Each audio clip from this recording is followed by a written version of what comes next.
Oh, I'm in here now. Hello. Hello. Hello. Hello. How's it going? How's it going?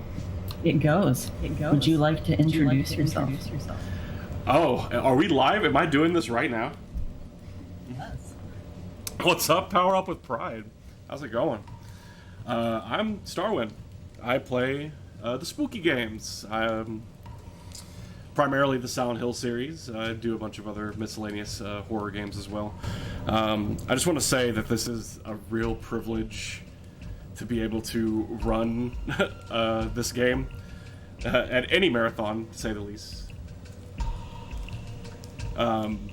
So, Downpour is not really the most popular speed game, primarily because you have to watch the cutscenes. You have to watch the cutscenes in this game. So, my little brain decided, hey, what if we did something cool and sped run another game during the cutscenes? And since all of you wonderful people decided to donate for me to play Homecoming, I will be playing Homecoming during all of the cutscenes of Downpour, and yes, I will be able to beat Homecoming and Downpour in one sitting. So I hope you all are ready for that. So, if everyone is ready, just let me know. We can go. I'm hearing there's things wrong with the layout. I don't know. I can't see. I'm blind to this. Oh, is everything good? Oh yeah, awesome. Just waiting on the okay from Restream team. Cool. So yeah, Downcoming. I'm totally loving that, by the way. And Homepour. That's that high level thinking right there. All right, looks like we're ready if you would like to give a count. Cool. Well, let me make sure that I am ready on both games. I do need to start both games at the same time. Well, I guess I don't really need to start Homecoming, but whatever. Alrighty. So in 3, 2, 1, go. Alright, so first things first, we are going to be focusing on Downpour. The kind of cruddy thing about this run in the very beginning is both of these games have, well, Downpour has nothing but unskippable cutscenes. Homecoming has maybe 2 or 3.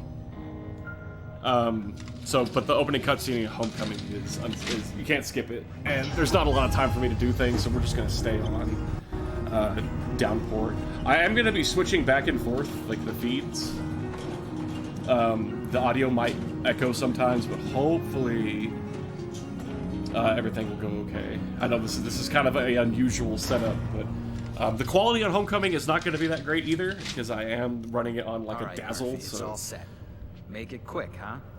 Follow me. So here's our protagonist for Downpour. This is Murphy Pendleton in jail for really hilarious reasons. Usually I would be like, oh, don't worry, we're going to watch the speed run, and since we can't skip cutscenes, you get to know the story, but we're going to be playing Homecoming during the cutscenes, so let's just say that Murphy is in prison. Make a quick cupcake. Because he stole a cop car and went on a police chase down the eastern seaboard for 12 hours. How he was driving for 12 hours in the same tank of gas, I've got no idea. But he totally did. So now we're in prison, but he did it for a very, very good reason. We're gonna just kind of see that. Oh, this is a cutscene. What am I doing? We don't need to look at this. We need to look at this. Oh, look at this game. Hey, look at this game. Look, it's Silent Hill Homecoming. And this is Alex Shepard. There he is.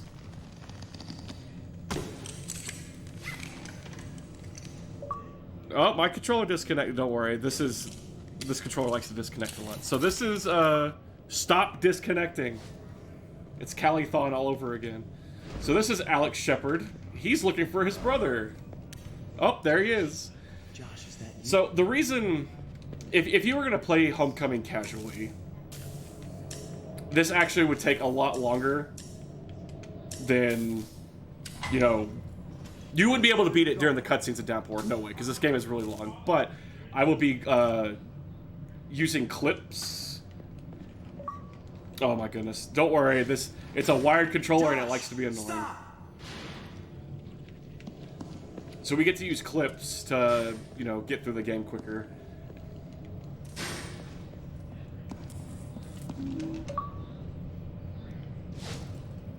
And I'm just gonna mute that, and we'll go back to this. No one's listening.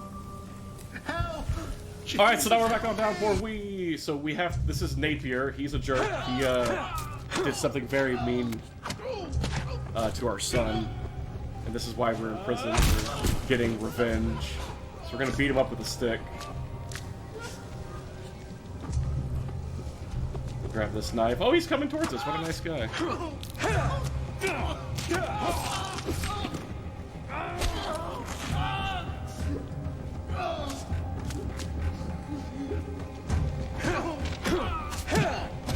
And we beat him up, and that was cool, right?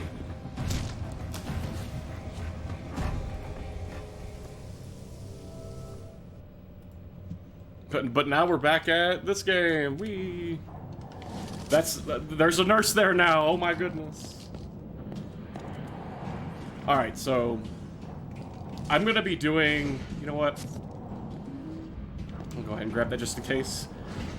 So I've been debating if I'm going to do any % new game or new game plus. I think I'm going to do new game.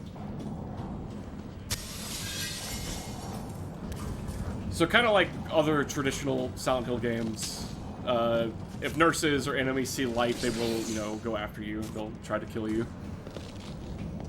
But since turn off the flash right there, they will kind of attack you. But if I try to like squeeze in between the hole that I cut in the wall, I have iframes, so it'll be fine. These are the swarm. They like to attach to you and drain your health.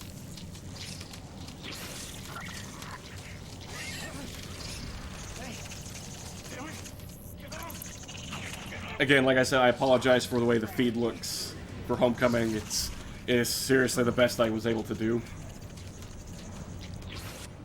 So let's see if we can get Bugless right here. Nope. Stupid bug. So we have a bug attached to us right now. Not a big deal. We could mash to get it off, but we're just going to jump down here and not worry about it. And we're going to go ahead and pause the game, and then we're going to switch back to Downpour.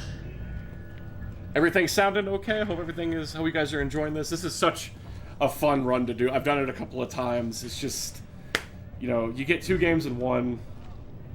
And you know, Downpour, like I said, not the most popular game in the series. It was the last, like, real official Silent Hill to come out in the main storyline. Sadly, the soundtrack is not Akira Yamaoka. It is Daniel Litch, who sadly also did pass away, but he did a fantastic job with this soundtrack as well. I would just like to say thank you for offering this even as an option. Man, like, this, I was thinking about it. I was just like, you know what? This can happen in a marathon. This could actually make Downpour, would make Downpour tolerable. Because the cutscenes, while you do get the story, if you've never seen the game before, yeah, it's really enjoyable. But if you've played this game, man, it's just so boring to see the same stuff over and over again. No kidding, like, I probably do maybe 2 minutes of gameplay in the first 11 minutes, and the rest of it's just cutscenes. Like right here, I'm gonna get in this elevator, and we're already gonna switch back to Homecoming, because I want to play video games. I don't want to stand there and watch a cutscene. Downpour would be an excellent speed game if it had the potential to, like, you know, skip cutscenes. The cool thing is, Homecoming is a really glitch-heavy run using wall clips. We're able to skip large parts of the game. And Downpour is pretty straightforward. There's no real big tricks in the game. It's like traditional survival horror speedrunning. Optimal movement, making sure your menuing's good. Joshua, is that you? So here's one of the newer features that was introduced in the Silent Hill series, and this is the conversation choices. So right here, I'm just kind of mashing Y because it is the faster choice, less dialogue and whatnot. Bobby was here. They lied. Is there anything I can do? So Josh is running away from us. We're trying to find him, but he's running away. He's being a jerk. We don't know why. But Guess you're not my friend. Josh wants his rabbit. He wants his Robbie the Rabbit. We'll see if I can find him. And if you've played Silent Hill, Robbie the Rabbit, of course, from Silent Hill 3. From the theme park. From the theme park, exactly. The one visual everyone remembers from Silent Hill 3, just the big bunny man. It's just a big bunny, and there goes the bunny into the hole in the wall. I'll give money to anybody that put their hand in this wall to retrieve this toy. You are a good brother/sister if you do this. And something that's really annoying. Wait a second. Sorry, this game gets really loud. I know it does. One of the annoying things about this game is if you mash too fast, it'll drop inputs. So like right there, if I wouldn't have mashed appropriately, it would have dropped inputs and killed me.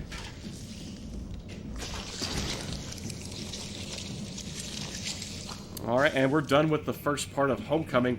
Sadly, we are at a spot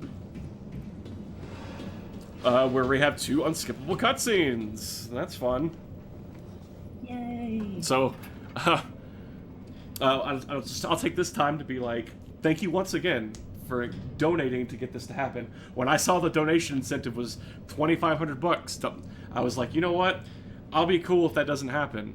But my goodness, the community has proven me wrong, and has proven me wrong many times in the past, and I really do appreciate it.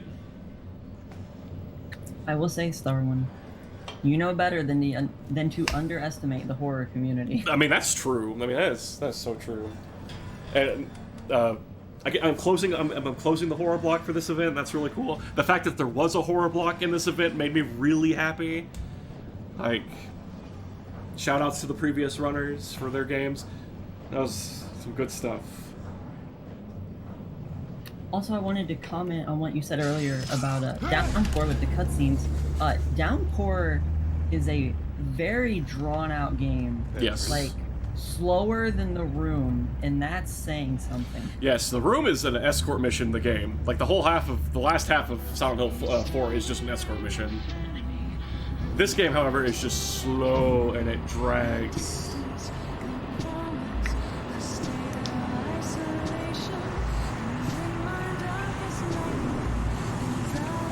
Yeah, if you can manage to be slower than The Room, that's an achievement. Yeah, so apparently Flare director looked up who Napier was in Downpour and says they super deserved it. And like, yeah, they totally did deserve what they did.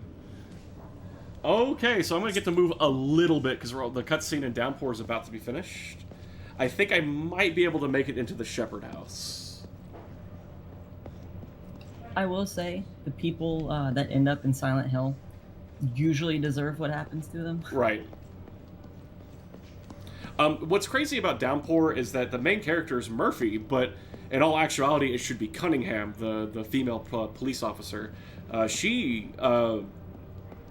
Like, if there's a comic book that is with this game, that's like a side story, and it's all about her. This game should have been about her and not Murphy. All right, we're gonna be switching back to Downpour. Shoutouts to Bird. We will see Bird in a second.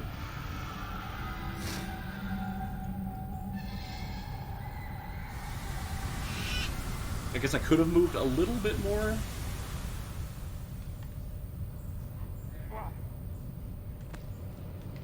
I will say for everyone watching and seeing these characters in these games, it's important to remember there's a reason these characters are in Silent Hill.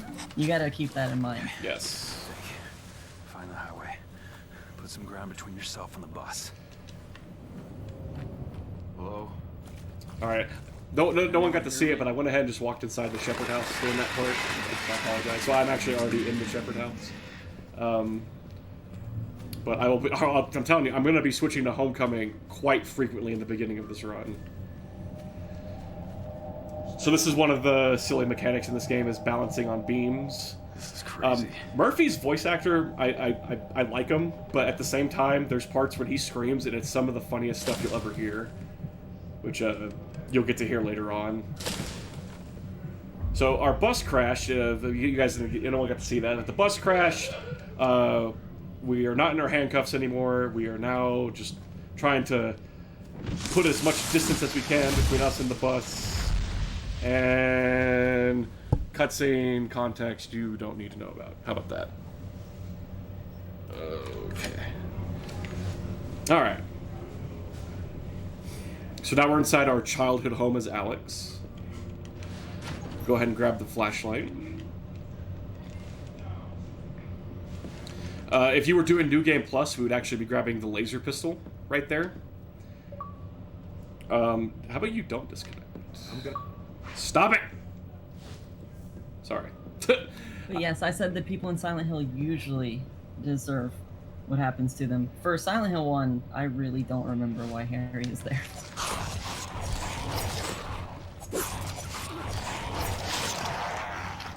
Harry's just there because Cheryl is basically the reincarnation of God. I'm not a... Yeah. I'm not a lore expert. That's the real Silent Hill.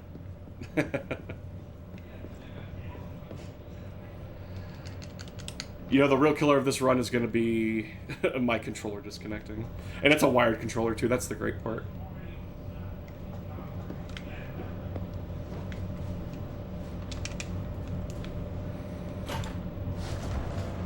Alright, I'm going to go ahead and switch back to Downpour.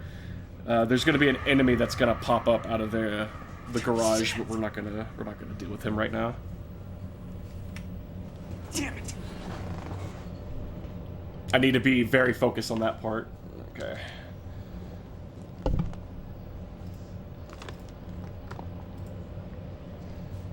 Also, one of the sad things about Downpour that gets me the most is, like, enemy design is really bad. There's not really a boss. There were plans for bosses, but they kind of decided not to use them. There's only one boss in the game, and it's the very last boss. It's kind of disappointing, because there was a lot of potential for this game. The last boss is certainly a boss, though. It's a thing, for sure. So I gotta be really careful going up ladders. I know it sounds really crazy, but if I were to buffer, like, holding forward after coming up a ladder, Murphy likes to just turn around and he'll immediately go back down. Alright, I'm gonna kind of follow a line right here, because Murphy likes to slow down for absolutely no reason. But there's a very, very fine line that you can walk where you'll keep your actual speed, for your sprint speed. So Cunningham, no one got to see it. She was going to arrest us again, but she decided to fall down a cliff. Not her fault, I guess. Sometimes it'd be like that. It'd be like that. We're gonna grab these game tokens that look ancient. We'll be using those in a bit. And I'm not kidding, we're going up to another cutscene where you would have to sit here and watch it. This is not the most exhilarating speedrun. That's why I'm very happy that I get to speedrun Homecoming in between the cutscenes. I will definitely say this is one of the easiest games to pick up in the series, if you ever want to speedrun. This one's very, very simple. Alright, so we gotta deal with this thing. It's called a lurker. Like lurkers in chat. Get it? Get it? Funny? Haha. Ha ha ha ha. Need to grab this pipe, and if I do this fast enough, I'll actually be able to open this while he's hitting me. And I got it. Nice. That's actually very difficult to do. Will you stop hitting me, you jerk? So any % new game, we can't use any of the unlockable weapons, so the laser pistol, the chain, the saw, the circular saw. I'll mainly be using the regular pistol, the shotgun, the knife, and the rifle. So right here we have an anomaly. We're going to use this gas can. I do not know how Alex gets the gas out of that truck. I don't know if he just sticks his hand in and scoops it, but we do get a full gas can from that. Also, it's I mean, that was a truck, and that was probably diesel. And we're about to go put this in a generator. If I'm not mistaken, generators usually don't take diesel. I mean, they can, but, like... The generator that I have at work does not. I'm like, I get confused every time. Oh my goodness, it's so violent. So, On the topic of Silent Hill Pro Tags chat, I will say I, like most people, am a Silent Hill 2 minded person, as and James was a very bad boy. oh James was a bad boy. He was. Kind of deserved everything that happened to him. In my restless dreams, I see that town. Silent Hill. Alright, so the cutscene in Downpour is about to end. We are actually meeting one of the funner NPCs to deal with. He's the postman, and I am brain farting on his name right now, and I'm terrible. Oh, the postman! Yes. Howard. We will Howard the postman. Chat, we will see the postman multiple times. Well, they would, but they won't. Oh, yeah. I'm telling you, there's some fun things I'd love to show because some of the cutscenes are really bad in this game. Some of the voice acting is absolutely terrible, but we just won't be able to see it because I'm doing this. Though, once I do beat Homecoming, I will stay on Downpour, so if we have cutscenes to watch, we'll definitely watch them. Gas. I will say, it feels good to be hosting during games I know well. Anyone hear me? I'm glad you are. I'm glad you are hosting during this. So there's a fire. Fire's bad, so we're gonna stop that from happening. But all of a sudden we go to spooky land. The Dark World in Downpour is not the greatest thing in the world. It's unique in its own right.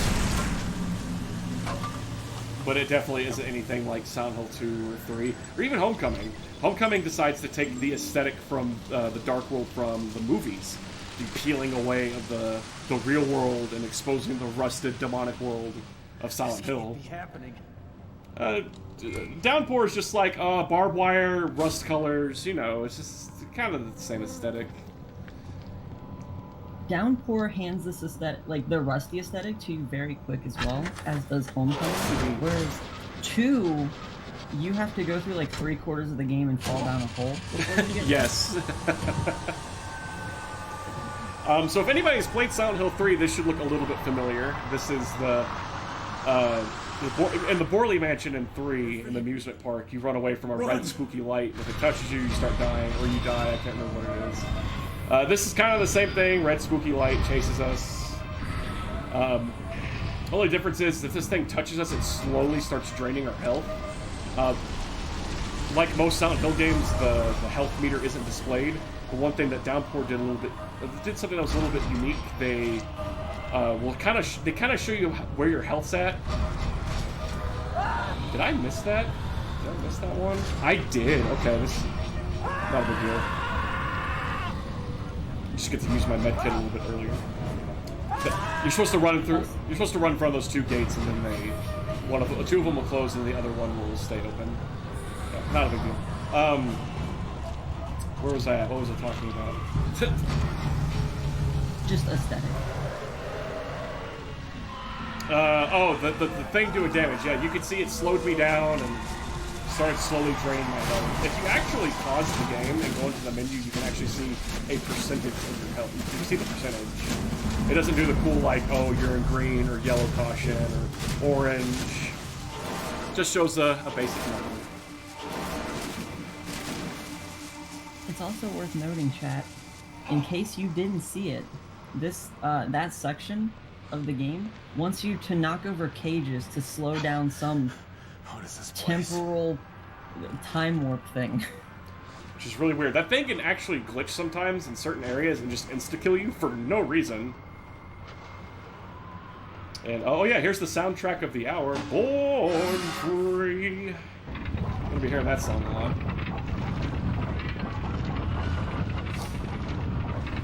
I'm all looking at my other TV and I'm just seeing Alex stand there. He's so sad. He wants to move. So we got a little Andy Warhol-esque kind of area right here. Just, you know, flipping paintings to flip the room.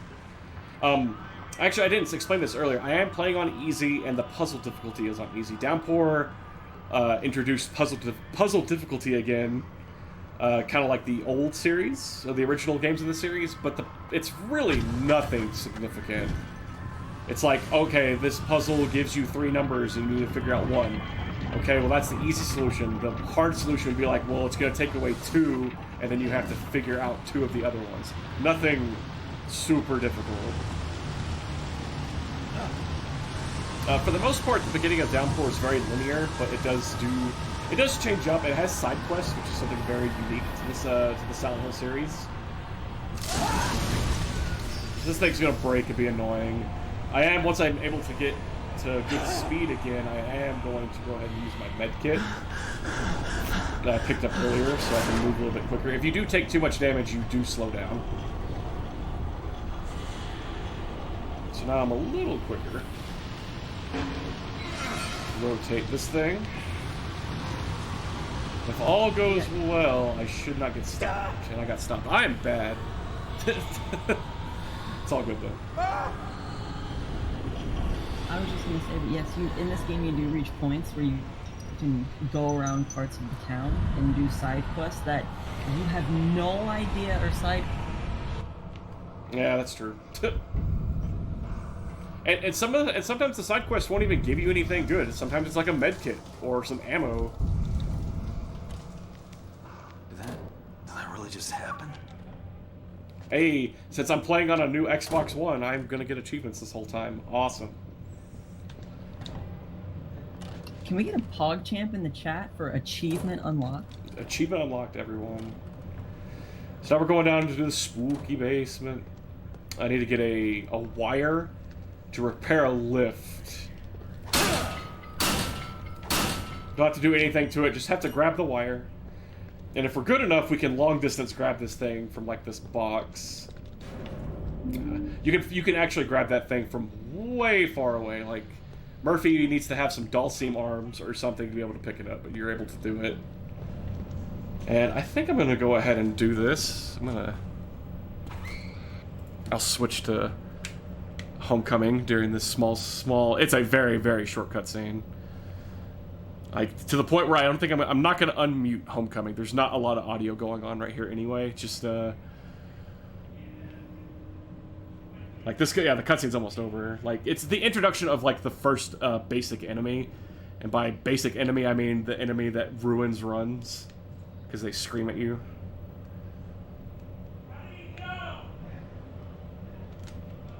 You know, Starwin, someone in chat makes a good point. Oh, what would that be? Flair makes the point about the knocking over cages and tables and stuff for the Void.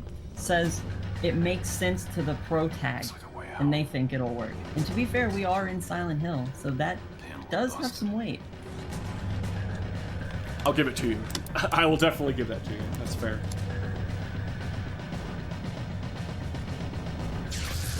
Alright, now we're getting out of the spooky house, this basement. And we're finally outside. Finally. Back outside. As Murphy proclaims. So I'm going to come over here. I'm going to turn on this generator. If there's actually a spot where I'm supposed to get put new clothes on and get a key and everything. But if I grab that first, when I go to this generator, I get attacked by one of the screamers, and I do not want that to happen. And now we play the best game in the world, Jailbreak. So pretty much the water's just going to keep rising, and I'm going to move the ball to the correct color. Nothing too difficult. Just look at it's fun to look at the images though on the game. What kills me? So this game is obviously incredibly easy, and what you get for winning is a ticket on the tram, a free ticket. Like I would just do this all the time if I ever wanted to ride the tram. Like yes. Why would you even pay money for the tram ticket? All right, so If now... No, go ahead. I was gonna say, if I remember correctly, this also gives us a nice cutscene that we're not going to see of a nice big landscape. Oh, yes. Most definitely. So, as Murphy's textures like to load in, my goodness, this game. Got a badge and a key. Don't really know what the badge is, we're just going to put that in our pocket. The key, however, is going to help us get out of this little area over here. Time since I had real clothes. Murphy's happy he has clothes, he's tired of being in this prison uniform. So we're going to come up to a spot right here where we're going to be attacked by screamers. So screamers... what they like to do is scream at you. If they scream at you, you have to wiggle the left stick back and forth until you can move again. We don't want that to happen. But if you also get too close to them, they can run and jump on your back. Let's see what this one's going to do. Scream at me. Yep. So that's just going to happen. Hopefully they don't jump on my back, because it's absolutely insane how far away they can jump on your back. They could be, like, at least 6 or 7 character lengths away from you, and they'll just magnetize to your back.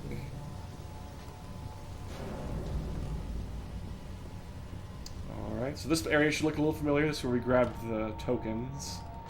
And now that we have the power back on, we can actually get on the lift. And we'll be heading back to Homecoming in just a second. I'm actually about to be attacked by a big spooky dog that we have to fight. Wherever this thing goes. Alright, we'll go in here and then we'll switch to Homecoming. Alright. Ooh, ooh. I forgot my combos. There we go. Ooh, ooh. Franker Face Z in the chat, of course. What are those things called? They're called ferals. They are skinned dogs. Unlike Downpour, the enemies in this game actually make a lot of sense to the character Alex. They have something to do with Alex. His dad had like taken their dog, his dog, and skinned him because reasons. Alex was just not treated well as a child, but he wasn't supposed to be. And I hate to say it, but we are back in the realm of Downpour. Alright. Hey, we made it out of the lift. Okay, so Murphy's hitbox, like, is gigantic. So, like, his shoulders, from, like, left shoulder to right shoulder, is way bigger than what it seems. Getting out of that lift is 100%, it has to be on a perfect line. Like, I've had runs where I would lose it because I'd be stuck in there for 30 seconds. Didn't take much to knock this down. Oop. One too many swings. Alright, so we're gonna go in here, we're gonna grab a key. And we actually are gonna be going into a cutscene pretty shortly. So we'll switch back to Homecoming.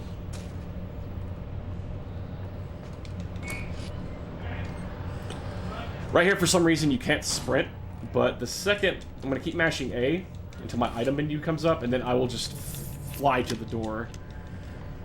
And we are going to have a good old cutscene right here. We're going to be introduced to another character that really does not matter, so let's go play some Homecoming.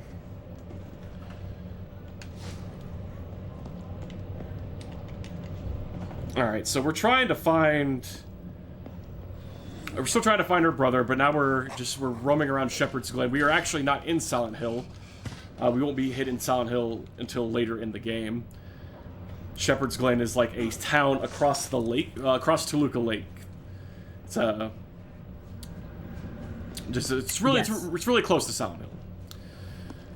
So we're just gonna ignore this feral. Hopefully it doesn't jump on us. It almost did. If ferals tackle you, you take a lot of damage. It's probably one of the main reasons why I grab a medkit at the very beginning. Still chasing me, eh? You usually don't chase me this far. Which I will say, If you pay attention to the map you get in Silent Hill 2, I think in Silent Hill 2, there is a Toluca Lake. Yes, there is. Yes, there is. You actually row across that lake. You get in the boat and follow the light of the lighthouse, if I'm not mistaken. But don't worry, just because we're not in Silent Hill yet doesn't mean Shepherd's Glen isn't a very, very special town. Oh, Shepherd's Glen is a very special town, that's for sure. So we're gonna meet our childhood friend Elle. She's looking for her sister, who also went missing. A lot of children are going missing. But I don't have time for context, so we're gonna keep moving on. Right now we're gonna go visit Curtis. Curtis is gonna give us a pistol. The way we clip through walls in this game is that we need a pistol. I would love to explain that, how that works, but we are actually about to be back on Downpour. So I'm going to go ahead and trigger this cutscene to get into Curtis's junkyard.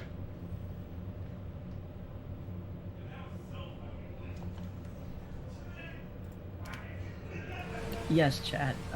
With Homecoming, with the creation of Homecoming, they were quite eager beavers.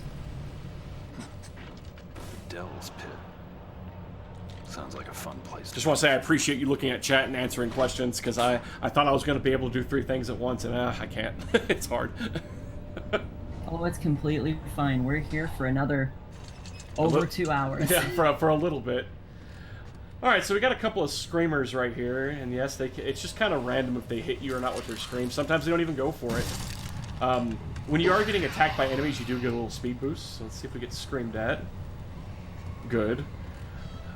Right here, we're about to get to this bridge section where the bridge is going to break and we're going to lose our weapon. We're going to lose our axe, but I don't want that to happen. So I'm going to line up right here and I'm going to throw my axe across the bridge. That way I can pick it up and don't have to pick up another weapon along the way.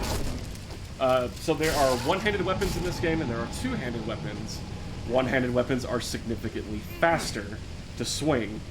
And there's going to be a lot of spots in the area that we're about to be in where I need to break a bunch of boards. So if I can keep onto the one-handed axe and not use the two-handed pickaxe, that would be preferable. So we got a little climbing section right here. That spot likes to eat inputs like nobody's business. It is so annoying. Murphy get a little breather right there. And I saw the axe fly over here. There it is. Perfect. That's totally good. Sometimes it likes to go into the wall, and then you never see it again. That's really sad. So I can just immediately go to this wall and start hacking through it. The two-handed pickaxe is in here as well, just in case, you don't know this super secret strat. I can't remember who thought of this strat. I think it was Techie. I think Techie did. Shout outs to Techie. I did see them in the chat earlier. Oh, hello Techie. Shoutouts to all the Silent Hill speedrunners, and shoutouts to Team Silent for their awesome lore runs. The cool thing is a lot of people are actually picking up this game. Like I said, it's not the most exhilarating speedrun, but if you just want to play an easy game and you want to pay attention to chat and you just want to just chill, it's great. Because during cutscenes, you can go get a drink, you can go to the bathroom. I did not drain the cave. Oh yeah, yes I did. Yes I did. I'm done. There we go. Yeah, it's really chill. Nothing too difficult to deal with in the game.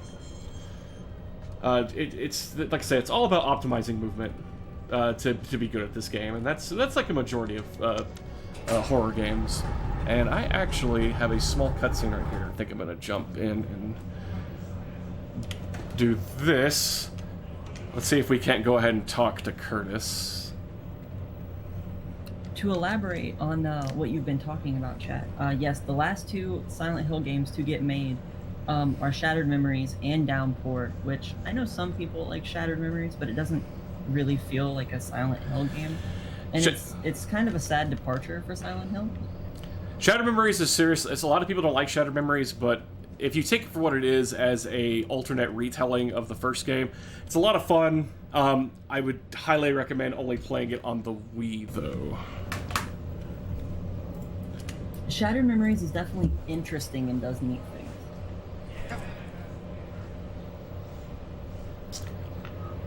Alright, back to Downpour. I'm actually in front of Curtis right now on Homecoming, so we'll get to that in a second. This Screamer likes to dodge a lot, and it's really annoying. So as long as we incapacitate them, we don't have to actually go up to them and kill them. You know, traditional Silent Hill, you knock an enemy down, you have to give the finishing blow when they're on the ground. We really don't have to do that here. And just for emergency purposes, I will go ahead and grab this med kit. Marathon safe and whatnot. So this right here, is he gonna fall?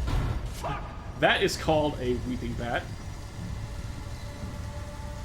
They like to crawl on the ceilings and then drop on you. Looks like he's gonna be a jerk. Nope. He was a good boy. See, specifically right there, the game wants you to fight the weeping bat and then break down those boards. If you had the two-handed pickaxe, that would have taken a little bit longer, and there would have been a chance I would have been knocked over. But since we do have the one-handed axe, it's just, you know, a little bit quicker. And we actually are coming up to another cutscene. We'll be going back to the land of Alex Shepard and the magic wall-clipping gun. Do you have a minute for me to talk about things? Talk about things all you want. So to start, we have $40 from Alan Dragon Wolf that says, "All for a good cause. Wolf emoji, heart emoji. Thank you so much for your..." As well, now that we have achieved such a great feat in this double run, I can talk about other... Hello. So, coming up Something? I'm busy. soon, and I say soon, but I mean like You're Curtis, right? 3 hours, we have Final Fantasy Hey, man. IV Free How's it Enterprise randomizer. So make sure to check that out because you'll be able to bid on character names for the characters. If you've never... Currently in the lead. Oh, sorry. I was just gonna say... I was just saying, if you... Oh, I'll stop. I'm gonna stop talking. You talk. Currently in the lead is Tifa with $133.37, followed by Trixie with $66, Xandra with $60, Chiron with $30, Haru Shafont with $12, and Faye with $10. So if you like any of those names, totally donate to push them higher. Or if you want to put a different name in there, make sure to get those donations in. I was just gonna say, if you've never seen Free Enterprise before, do yourself a favor and watch that run, because it is awesome. I will also say for Free Enterprise, there are 2 other bid wars, one being for the final boss sprite, the choices being a cartoon villainess and a video game villainess, and then a bid war for the music for Twin Heart, which your options are Super Mario Bros. Series or Pokemon series. That's cool. So make sure to get those bids in for the stuff you want. But you have plenty of time.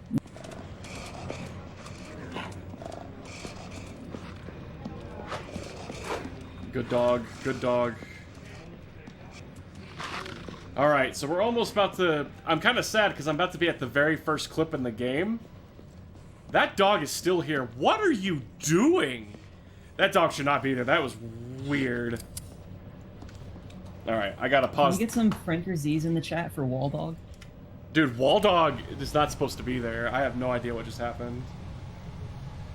So, I was actually at the spot where we'd be doing the first clip in the game. The first clip that we do in 80% new game actually skips a couple of dungeons and a couple of bosses.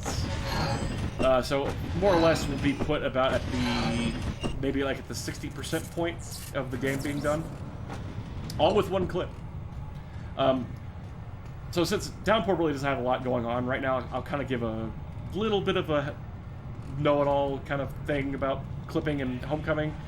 So when Alex aims with his gun, for some reason he moves forward. If we strafe back and forth on a wall while aiming and letting go of aim, we get pushed through the wall. This will allows us to skip a lot of things in the game. Like I said, the first clip that we're going to do skips 2 bosses in 2 of the main dungeons. Here goes nothing. And there's so many unique clips in the game that you use in like all different categories, and it's every run of every category of Homecoming is so unique because of all the stuff that you can do in it. And one of the crazy things about it is that when you clip through a wall or something and then you go through a load screen, the game checks your inventory to make sure that you have the items to actually do the next area. So if the values are at 0, well, the game will put a 1 in there for you. And I'm actually going to go ahead and go back to Homecoming. I liked that enemy in that Downpour section that just had to leave to go to its home planet. Yep, those are weeping bats. So this is the first clip. I'm going to use the pistol and run into the wall and clip through this door and go down this ladder. Going down this ladder actually takes us to the underground where we get the ceremonial dagger, which will allow us to get to the later sections of the game. So by going down the ladder and going back up, the game thinks we just finished beating that area.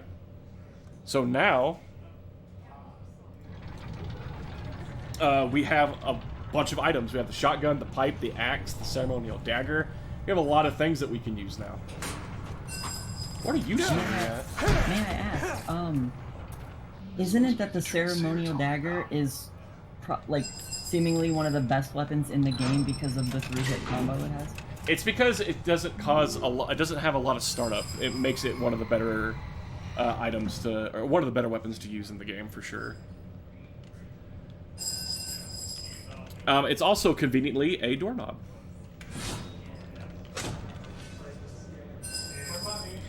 So right now in Downpour, we are riding the train. The train does have one section where I need to mash A, or not mash A. I need to move my controller back and forth, the left stick, to have a weaving bat get off of me. So I'm not gonna switch back for that. I'm just gonna keep playing Homecoming.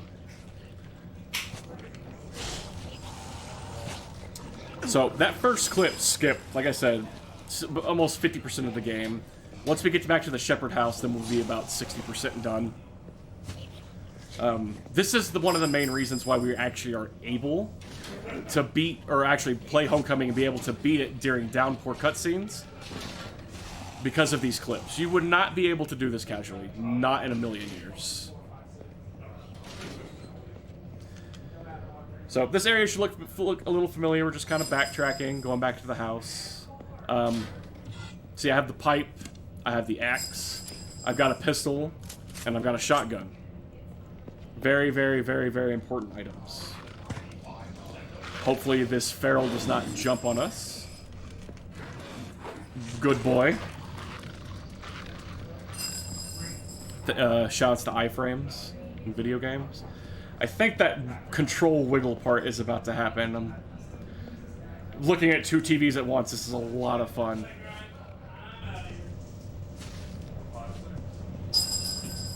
I think it's about to happen. Yep, okay, I gotta stop. Oh my god. Oh my god.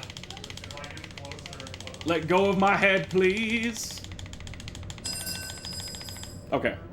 You didn't miss anything. It sounded dramatic, but it really wasn't that bad. I was kind of scared because I heard the smog, the enemy in Homecoming, walking up behind me, and I did not want to take damage.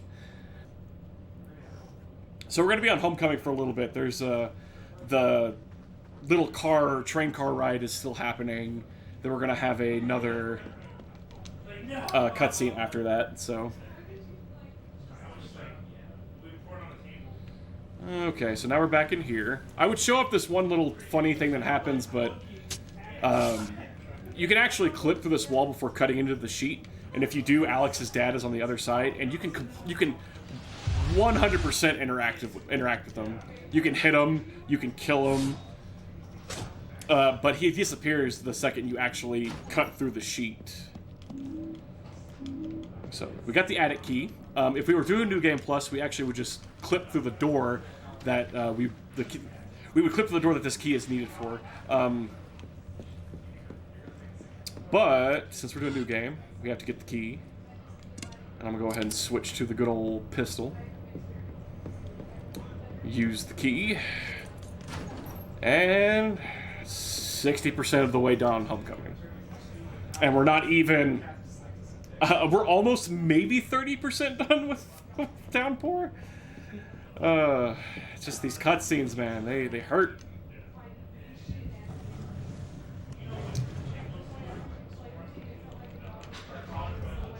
Oh my gosh, I can't believe a door was hidden behind there. I know, it's amazing, right? Like, such trickery in the Shepherd household, hiding doors behind shelves.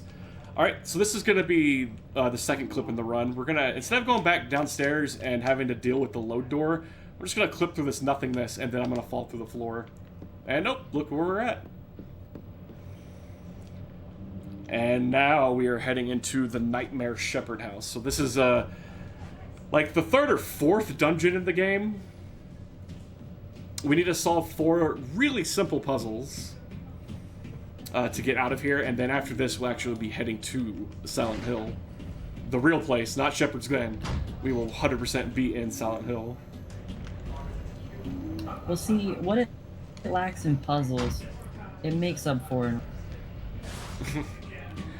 The game, while the game doesn't have puzzles, and a lot of people complain about the combat and the story, one thing that this game has on, like, even, like, the original games is its enemy design.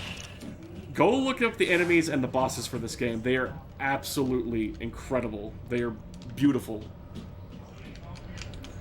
One of my favorite bosses in the whole Silent Hill series is in this game, and it's Scarlet. Sadly, we don't see Scarlet. Is that the doll? Yes, it is the doll. Chat's gonna like that. So hopefully this guy despawned. I don't think he is going to, though. Oh, nope, he's in the room with me, so I gotta kill this guy, which kind of sucks. If you can pull the lever while he's in the other room, you can actually not have to deal with him.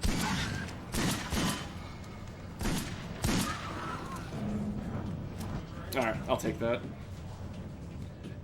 I don't really need pistol ammo. I only need it for like a couple of spots later on in the run, but I usually have a lot left over.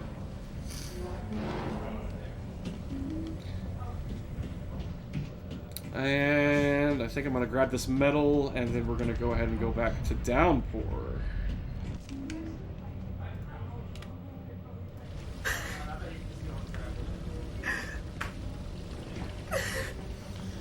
So some stuff happened. Cunningham, who you guys didn't see earlier, fell off a cliff and now lived, is now just sitting here being mad with us, which she likes to do. She hates us for some reason, but there's a pretty good reason why. Though she doesn't have all the context, she just is very upset about something that had happened earlier in her life. Did I get the movement? I did get the movement! You can actually move during that little cutscene right there. And you actually have to go around like a pole and then like drastically move to like up left and stuff, and that's really hard to get that movement. So we take those. I'm just really glad that she's back in okay. You know, I really thought that infinite cliff fall was a problem, but all right, so now we're getting to one of the more interesting things about this run. So when you were able to buy this game, if you were to pre-order it at certain locations, you got a code, and those codes would unlock weapons in the game. And this is the locker that you would use the code in. Since this is a new Xbox One, I actually do have to put in this code. So this code... By the way, another achievement unlocked, so can we get some PogChamps in the chat? So that code gave us the nail gun and the battle axe. So the nail gun, whatever, it's okay. It's an okay like pistol type weapon. This axe is the best axe ever, and it's only for one situation. Later on in the run, we're gonna go to an orphanage, and at the very beginning of the orphanage, there's a spot where you need to break open a door that has wood on it. Well, if you go in there knowing that you need it, like need an axe, you just pick up a regular axe and you go to use the axe on that door, your axe breaks immediately. The game is forcing you to go to a section where you actually have to grab a very specific axe that looks like all their other axes, but that one is the one that's going to break down the boards. One day during one of the, I think the Team Silent lore speedruns, they Maxi Lobes figured out that the double battle axe thing will actually be able to break down those boards, and that saves 1 minute and 45 seconds. So Maxi doesn't speedrun this game, but found out like one of the only few tricks that saves a significant amount of time. That's a big time save. So I have dubbed the trick the Maxi. You get it? Max Axe. I'll see myself out. You know, for a second I didn't get it, but when you said it like the third time... Oh, I'm glad you didn't get it, because it's a bad joke. How do I drop things? That's a lighter. Well, to combat that bad joke, I have a donation to read. We have $20 from Hairball CT that says $20 for downcoming hype. Woo! Thank you so much for that. Downcoming. Oh my goodness. I love Twitch chat. Hey chat, can we get a donation war over whether it's home poor or down? I'm a big fan of. I love Downcoming, but man, Homepour's really good too. I am conflicted.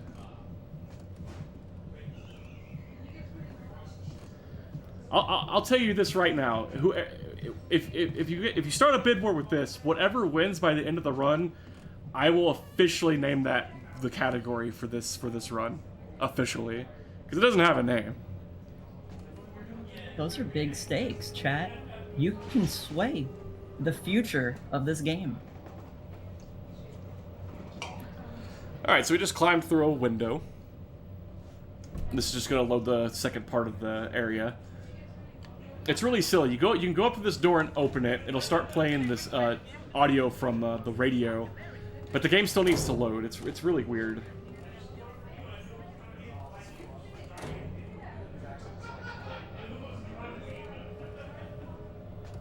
Alright, and we're actually about to get another cutscene with Howard the Mailman, but sorry. We gotta go back to Homecoming and solve puzzles. Ah! I just want to say, you know, there used to be a Silent Hill game I liked that had a very important radio in it. Radio? What's going on with that radio? But, Konami didn't like Silent Hill. Oh! I know what radio you're talking about. What's the number code that says that 204563? I can't remember what it is. Shoutouts to PT and being awesome. Oh, right there, we just did a clip. Sorry. Instead of going back all the way around the attic and having to go downstairs and stuff, we just clip right there and fall.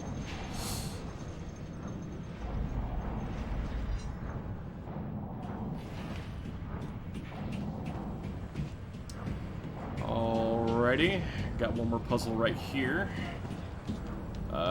Solution is 206, very significant number throughout the game.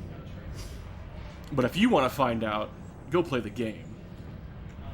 But I will say that this game doesn't have the best story in the world. This game is just... most of the speedrunners in the community agree that Homecoming is probably one of the best speedruns in the Silent Hill series. It's so unique. Has a lot of things going on with it. But as I kind of want to tell people part of the story of Homecoming. Feel free. Just because, like, you can if you want. Feel free. Are people gonna really play it? I mean, if you understand and you want to explain stuff, I have no problems with that. Okay, so I might be spotty in some places, so you might have to help me. I will try my best. Alright, so there's the town we start in, right? Hello? Well, there's some Anyone special hear me? families Hello? in this town, and they made a very special pact with, I think it's an elder god? Yes, with the cult. Yes, so the families in the Glen came together to form a pact for an elder god, and the rule was that they sacrifice their, I think it's their eldest. Is that correct? I think it's like their firstborn or something of that nature. I think it's their firstborn. Something like that. No, I don't think it's their firstborn because Elle is older. I think it's just they pick a child. I don't know. Techie, if you're in the chat, save us.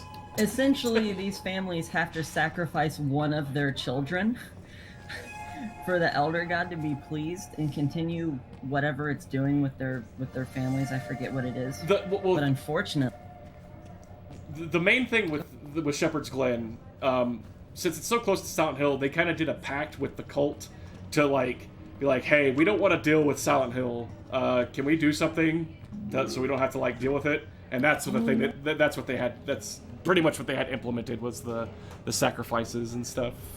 These are my parole papers. also we just got an achievement, chat, so let's get those pog champs. But yes, so they had made a pact to sacrifice their children to the elder gods.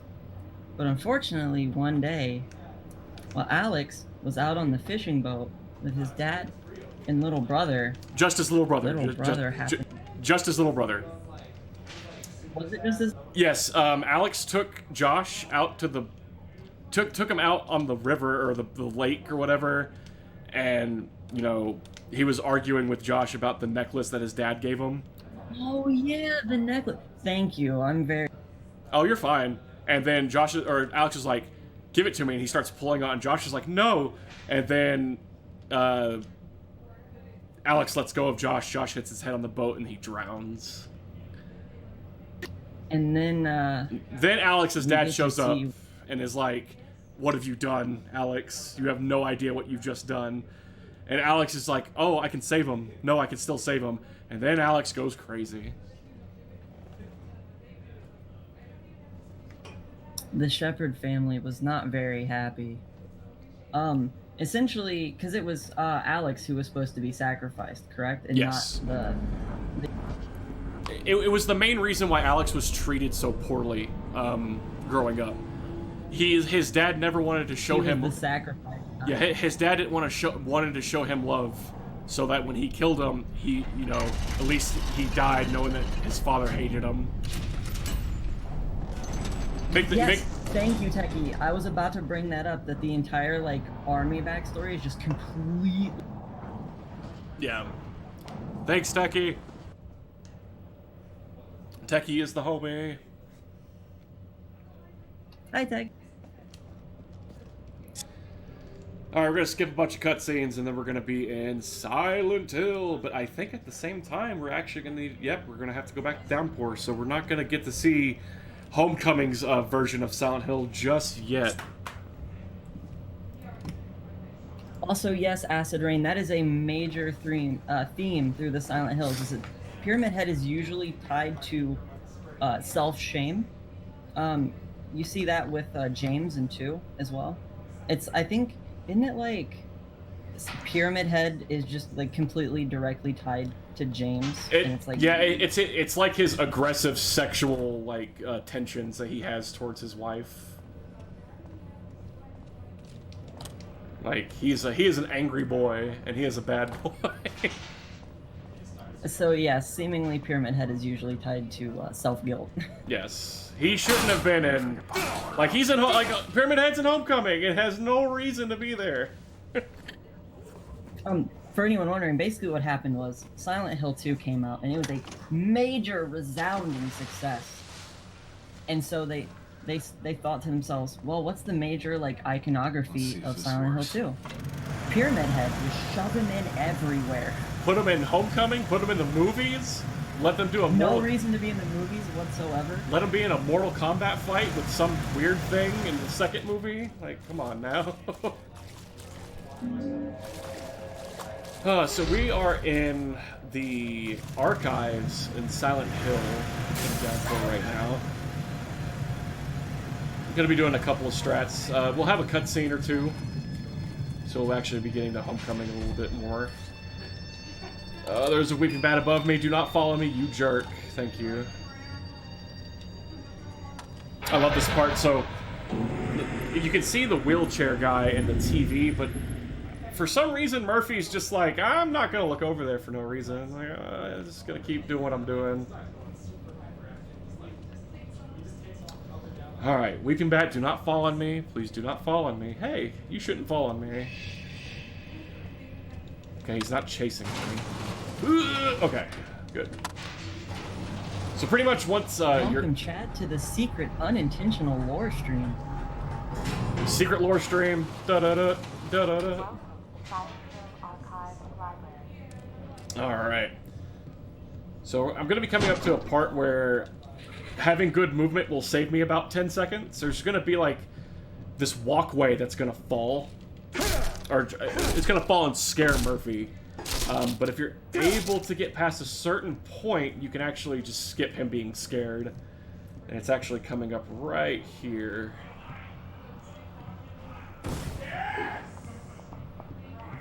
Well, chat, we may already have a definitive winner on the name of this category. We have a $1 donation from Ariel that says Home Pour. Home Pour! Oh, with a full stop. Can't miss that. Home Pour, full stop. Home Pour. I mean, if you think about it, Home Pour makes sense, because Homecoming did come before Downpour. But oh, here we go. If you think otherwise, make sure to get those donations in. No. Yes, I want... You, the people, can name this category for good. Alright, we got a little puzzle right here. I know the combination, so oh, how do I move again? 9, 6, 1. Okay, ugh. Sorry, it's been a minute since I've actually played this. The good thing about, like, speedrunning this game, I could probably play it without practicing for, like, a week or two. It's so, like I tell you, it's that relaxed of a speed game. Homecoming, however, is not. That game takes a lot of work. So what's it gonna be, Murphy?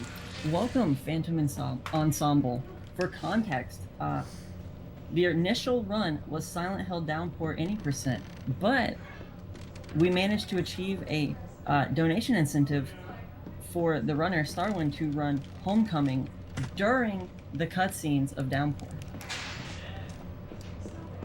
Which, once again, it's all thanks to you, the people.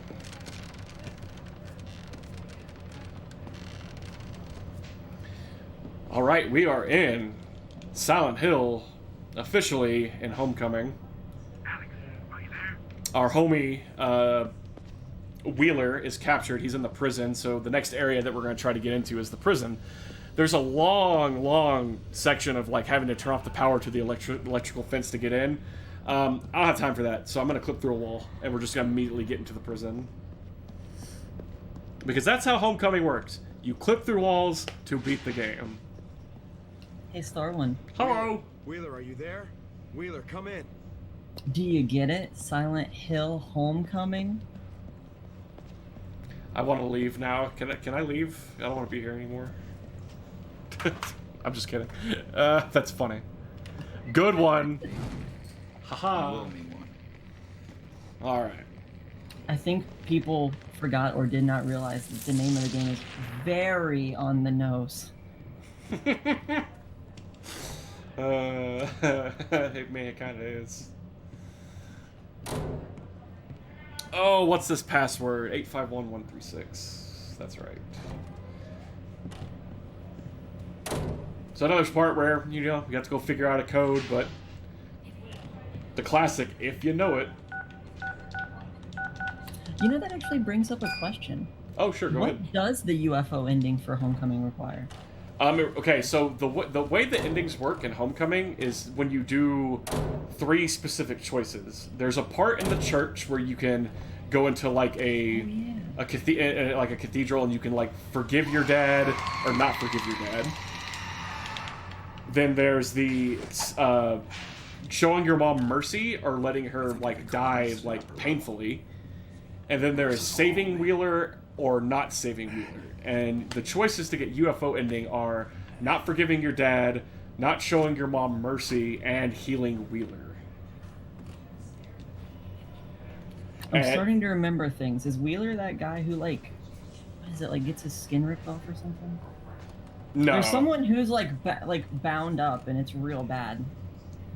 No, Wheeler has a bunch of knives put in him. That's about it. But he doesn't, nothing to that extreme. Oh, don't mind me. Don't worry, Chad. I have not paid attention to this game in years. It sounded like you described something from the movie. Like that. There's a part in the movie where like a pyramid head grabs somebody and like grabs their skin and just rips it off. I was partially thinking of the mom decision. Oh, okay. Oh, where she gets torn in half. Yeah. I got you. So right there, I actually got intentionally hit by one of these enemies because you do get the speed boost. I've actually learned recently if you do not get hit by them, you don't get the speed boost and you lose time, and that's bad. Here's the problem. So this elevator hadn't been working because this wheelchair was in the way, but now it works. But we are going up to the 18th floor, and we're going to see DJ Bobby Ricks, which thank goodness you don't have to listen to that cutscene because it's the most annoying cutscene in the game. Bobby Ricks is a character in this game that has no context and is just absolutely the worst thing in the world. Thank you, Techie, with helping my brain remember things that it tried to force out years ago. That, my brothers and sisters, was But also, it seems the bid war continues. Ooh, I like it. We have $2 from Rabbit Traps that says it says in all caps downcoming, full stop, and then we have $10 from Prime Pedantry that says it's downcoming. So thank you for those donations. And Downpour fam, where you at?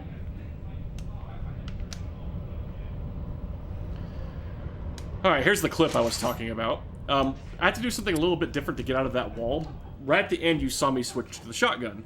So when you switch to the shotgun and Alex is aiming, it actually drastically changes Alex's hitbox, which will it actually helps you get pushed out of the wall when you do that. It's a way different from like you having your pistol out and aiming. So those are one of the unique clips, and those that are called shotgun turns.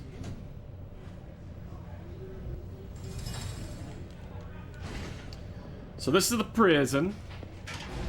We need to get Wheeler out of his cell.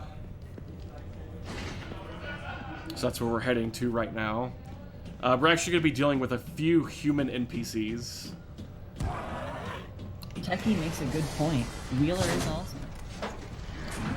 Wheeler is... Did Techie say Wheeler was awesome? Yes.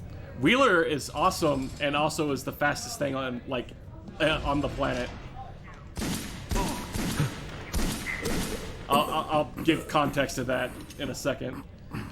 There's going to be a part where Wheeler is going to try to get in front of me, or he usually will be in front of me. If I can get in front of him, though, I save about 10 seconds.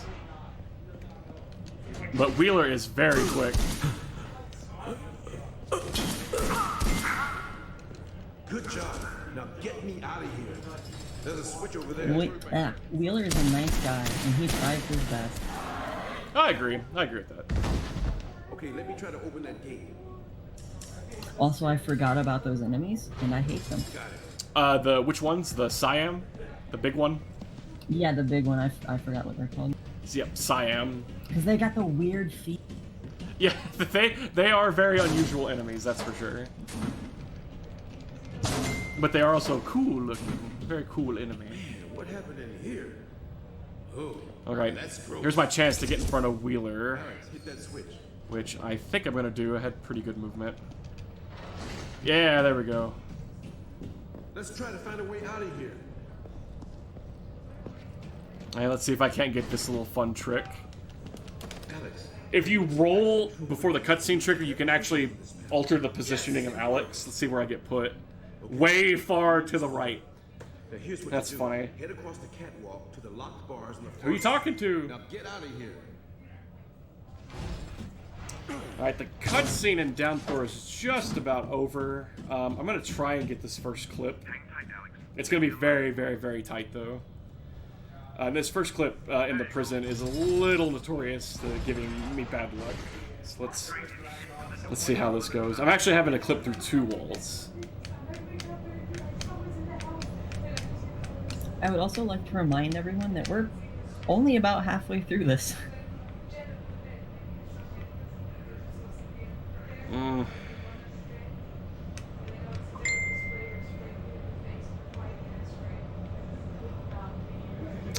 Well, I hate to say it, but I gotta switch back.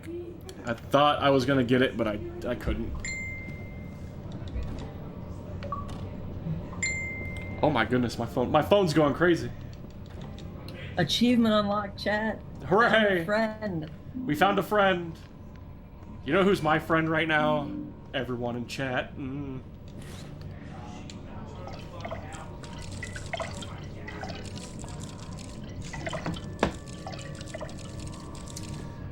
Alright, so the only door that we can go through right now is this fire door, so we are starting a fire. But what's this? It's our best friend, Spooky Red Light. Hello, Spooky Red Light. Good to see you. God, not again. Everyone be polite and say hi. Yeah, please say hi, because this is the area where the Spooky Red Light can actually kill me for no reason. We need Spooky Red Light to be good.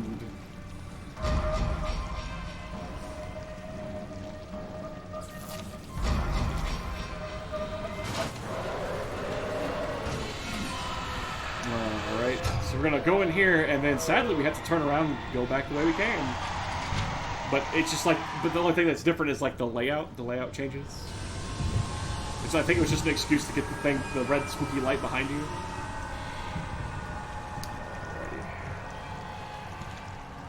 Come on, close. This thing can obviously go through walls. Why is this gonna slow it down? Like, I've never understood that.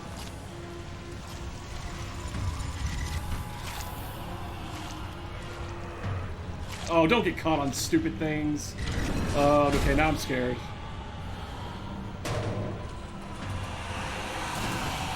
Usually when I get caught on things in this part, and like I don't have good movement, it's when this thing likes to kill me.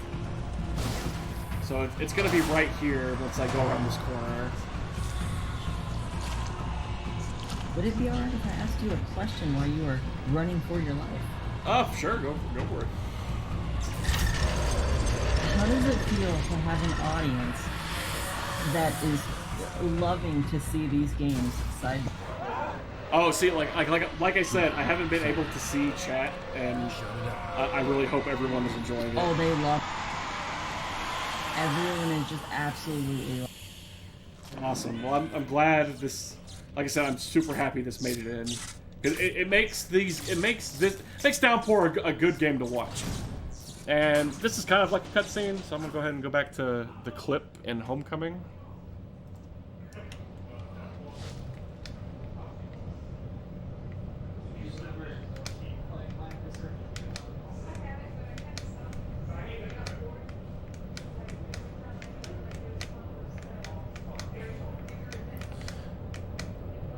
My goodness, it is just not wanting me to go in the wall today. Oh, we're so close.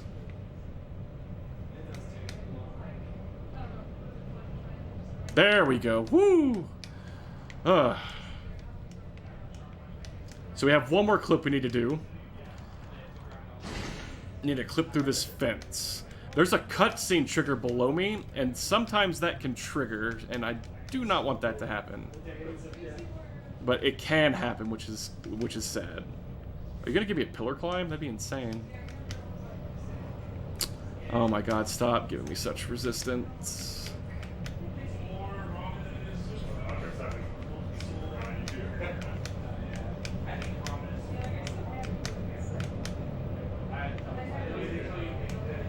Wow, I'm just not getting good luck. These two clips are being very, very rude. There we go. All right, Wheeler. I made Whew, okay, and we didn't get the cutscene trigger, and I have to go back to Downpour. So an update on the Downpour versus Downcoming. Downcoming is currently winning by $11. Yo, shoutouts to everyone going to that donating for that awesome improv bid war. I appreciate that. Reminder that if you do donate for this silly bid war, you can put your donation towards an upcoming incentive, such as naming a character in Final Fantasy IV.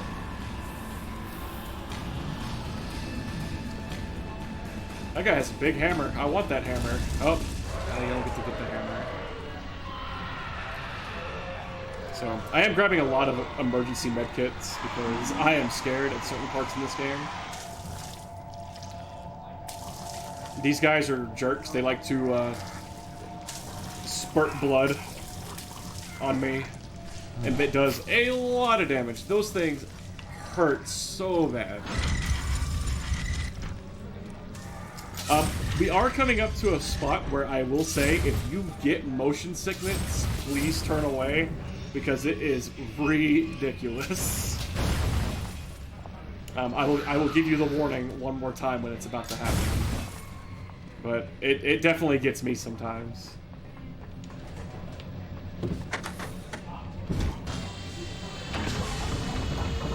So right up, once this room decides to turn, we're going to be going to a room that has a giant clock. We need to stop the hand because it's actually a platform we need to stand on. So let's see if I can't get it first try.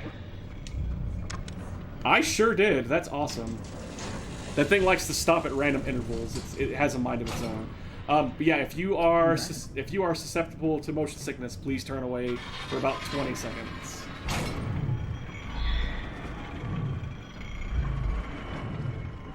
Can I say I hate when I'm walking through a building and I have to rotate the room? It's the worst, right? I'm trying to go to McDonald's to get chicken nuggets, and they're like, nah, you gotta rotate the room first. But you know what I don't hate? What? Amazing donations. Oh, you can't hate that. Speaking of, we have $14 from 86 Tater Babies that says home. Uh-oh. Here we go. It begins. So apparently Downpour is in the lead by 3.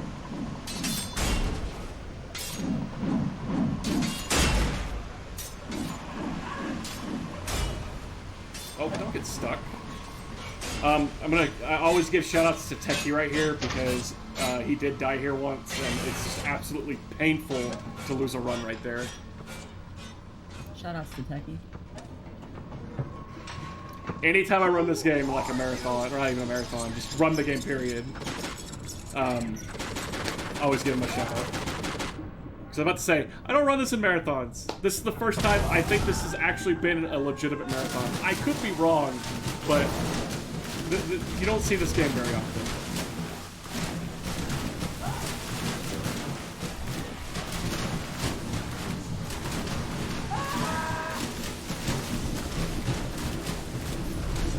Ooh, that part's scary. Okay, we have another $12 donation from Arthur that says spaced out. So I want you to picture this in your head, chat. Every letter is spaced. Downpour. Or should I say, Downpour. Downpour. Oh man, I forgot to unmute. Homecoming. Give me a second, I'll do this puzzle. There we go. Which, give me a second, chat, and I will get these tallied up.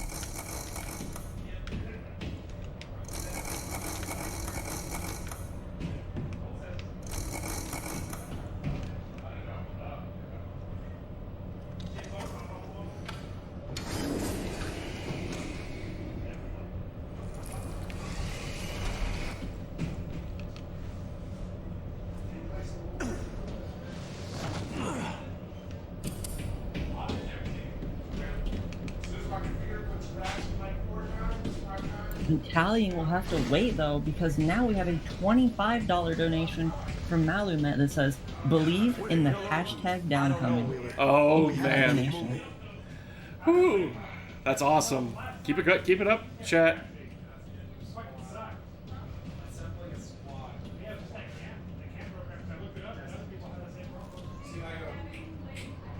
So we're actually coming up to the first boss in the game, but it's technically the third boss.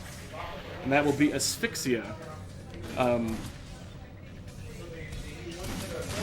When you see Asphyxia, you're going to be like, that looks kind of familiar.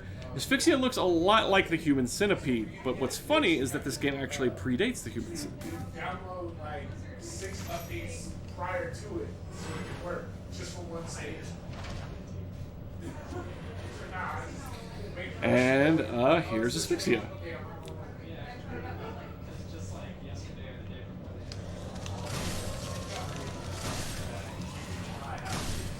Nice. Okay, we're already in second phase. Once she grabs you once, you'll be in second phase. The first phase, she just likes to do a lot of 3-hit combos that are really annoying to deal with. Now for the rest of this fight, we're just going to...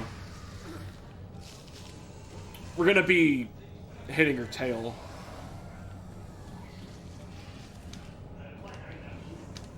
Until she is donezo.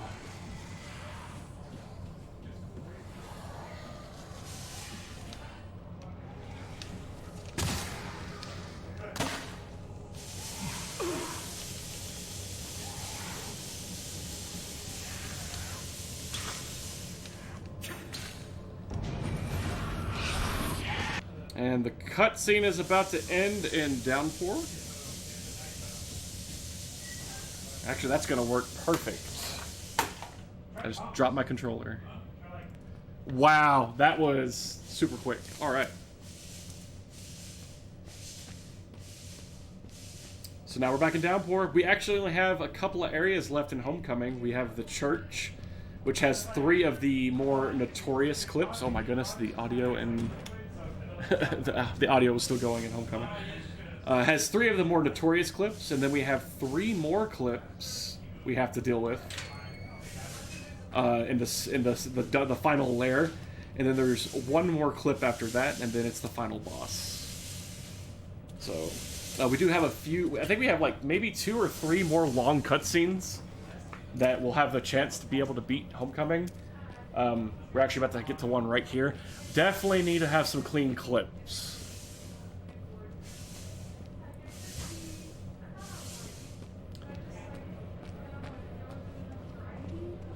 So almost there, and there's the cutscene.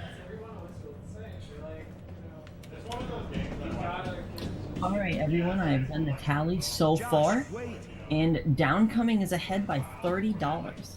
Very nice. What are the total numbers? Homepour with 27 and Downcoming with 57. The fact that everyone's just raised money for just an improv thing like that is really cool. Like, keep it up though. We still have a little bit longer, at least an hour or so, if I'm not mistaken. Yeah, about a little over an hour. But reminder, while you're getting those fun bids in, that those donations can go towards incentives coming up soon in the marathon. So make sure to check those. All right, so this is the church. We have, like I said, 3 clips. This is the first one. We just dubbed these Church 1, Church 2, Church 3. We're going to clip through the stairs and then do a shotgun turn to get out. Can I say, Kai, that you have reminded me of something very sad? Oh no, I don't like sad. So they're referencing Bob Ross in the chat, but Kai specifically said, and now we're gonna cover up all of this with some nice thick fog.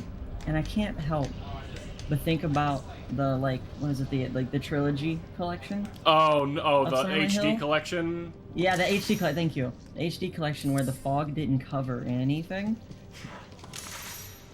If you ever want to experience Silent Hill, please don't play the HD collection. It's Don't play the HD collection. it's such a bosh port of the games. If you really want to go in, if you want to have more context of that, an Eternal Enigma a while back made a video, a really long video explaining why you shouldn't play it, and it's definitely worth the watch. for the TLDR, Silent Hill 2, a lot of the graphics are messed up. And for Silent Hill 3, they lost every bit of the voice acting. I'm remembering that, right? That's the right order? I think so. Yeah, if I remember correctly, for Silent Hill 3 on the HD collection, they didn't have any of the original voice acting.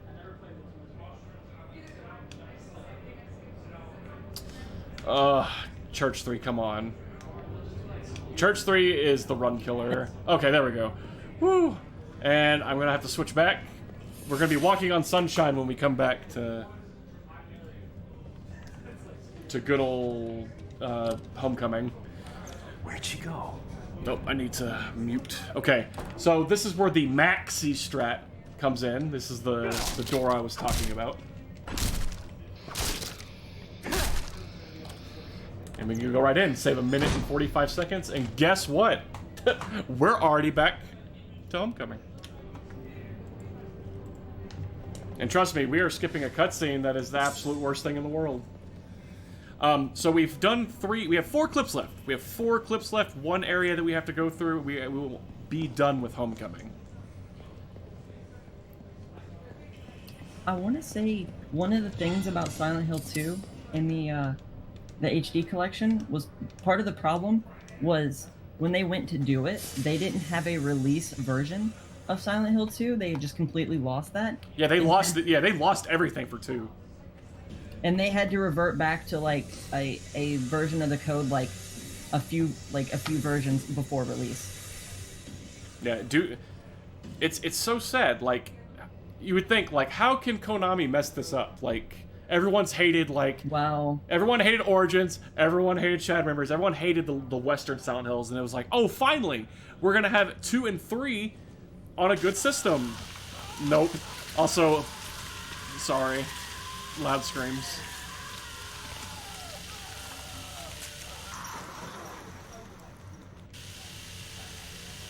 The best line in Homecoming is coming up right in a second. There we go. Sorry for people with sensitive ears. I apologize. That was a. Let's just say that she needed to die. She is a very mean person. And yes, I am running with my leg with a hole in it right now. So someone in the chat asked, couldn't they have just used one of the ISOs floating around the net? To which I say, you would think they would be able to use like a release version to take it back. But from what I've seen, how Konami did these games, they like compiled them or coded them very specifically to where it messed up everything. So I missed a couple of headshots right here, so I'm having to knife these guys. I'm actually going to have to shoot this guy once in the head and then knife him.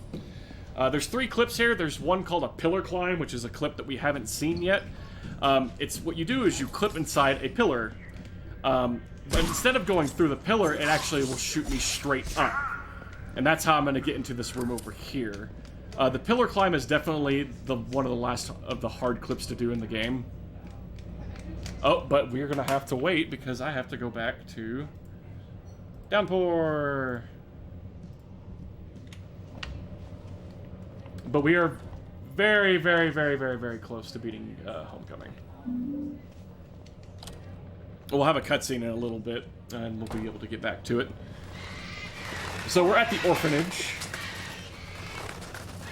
We got a letter from Howard saying that we needed to come here, and then the nun that runs the orphanage was just like, oh, hey, there's a body you need to identify that is it's like your kin or something. And Murphy's like, nah, that can't be true. Like, my son's dead. Like, he's definitely not here. Hey, kid. And here comes the greatest line of Downpour. Enjoy. What the hell? I have some important news for you, Starman. Shit! What would that be? A new combatant has entered the arena. Did someone get clever? Let me hear it. Silent Hill Dome Como. Oh. Can of No, Coke. Can of Coke to that person. That's awesome. Which that is $10 from Hudson. Thank you very much. I don't know if it has a lot of shot in the running, but you tried, and That's all that matters. A can of Coke to you, for sure. That looks like a rhyme book.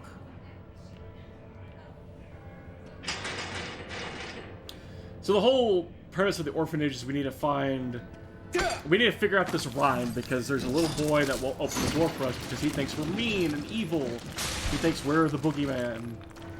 And we're going to prove to him that we're not by learning the rhyme that keeps away the boogeyman.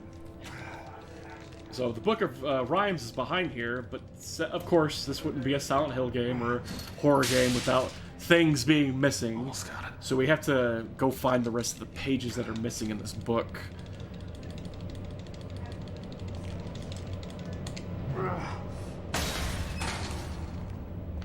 So right here, I'm gonna go ahead and open up the book. I'm gonna immediately drop my axe.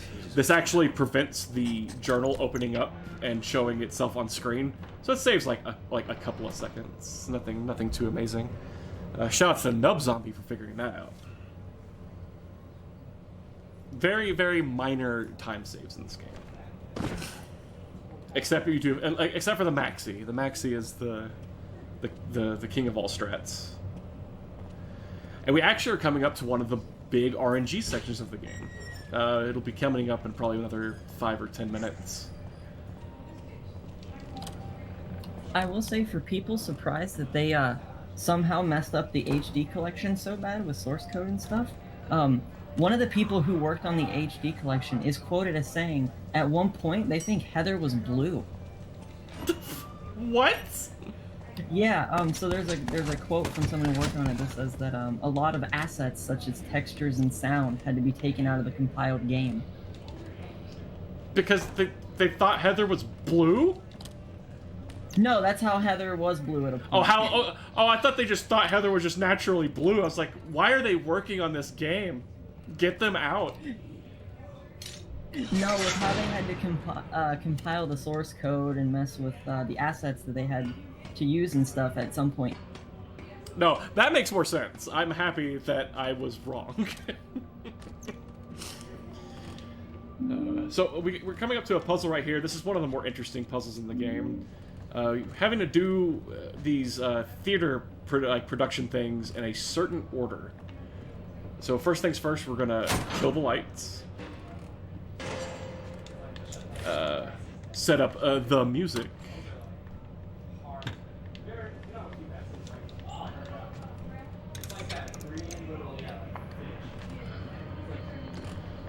Then we're gonna put the lights on the stage, so the curtain will open up. Pull lever number 1. We grab lever number 2, so we'll put that right here.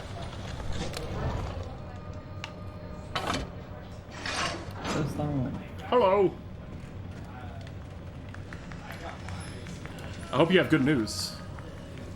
Well, I went to find Eternal Enigma's video about HD collection. Yes. And what I ended up with was a video from 2012. Yes, it's a pretty old video.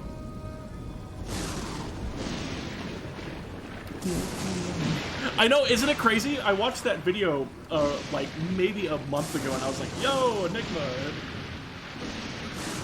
That was like 20-something Enigma. But you know, shout out to Enigma. You're beautiful. We all love you. Thank you for being. For those curious, I will post. This is like a good video, right? Of which one? Like. Yeah, it's a good video. Enigma knows what he's talking about.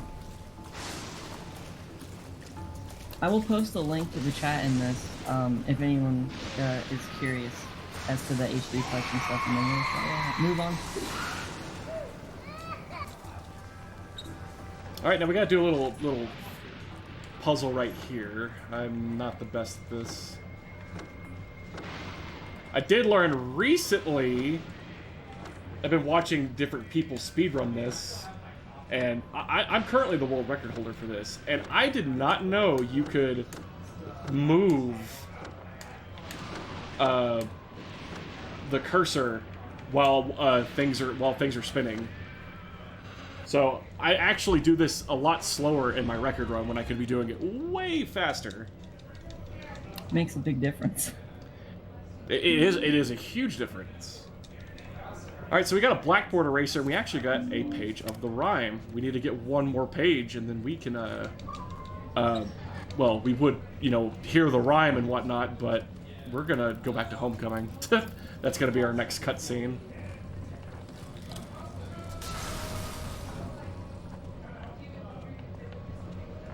Oh, wrong way. So I had dropped my axe earlier because I needed to grab the pole to pull down the ladder. The good thing is my axe is actually still here. Hello, axe. Good to see you. I just realized what part we're at, and it's one of the neatest parts of Downpour. I think it's really cool that you actually have to put on the. Oh, yes. Yes. Alright, so right here... no, I really can't go to Homecoming. I would. This is kind of like a cutscene, but I have to move forward. And I'd rather not juggle controls.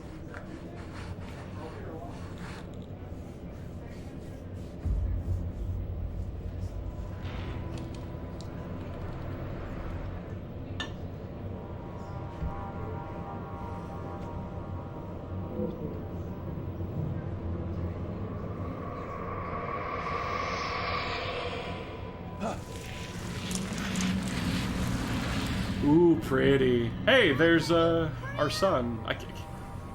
Well, what's his son's name? Charlie. The son's name's Charlie. Charlie! Charlie! I'm coming! Charlie! Charlie! Charlie! Jason! Can we get some people in chat to press X to...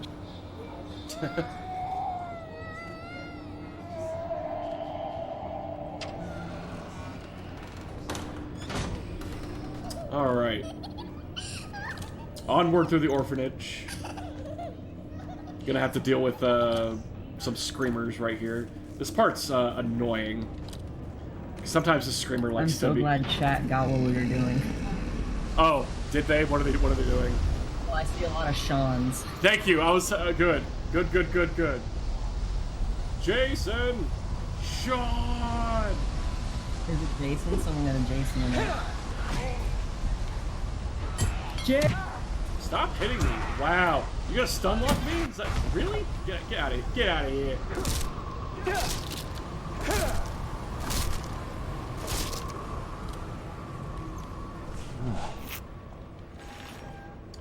Alright, so we are coming up to like one of the major RNG points in the game.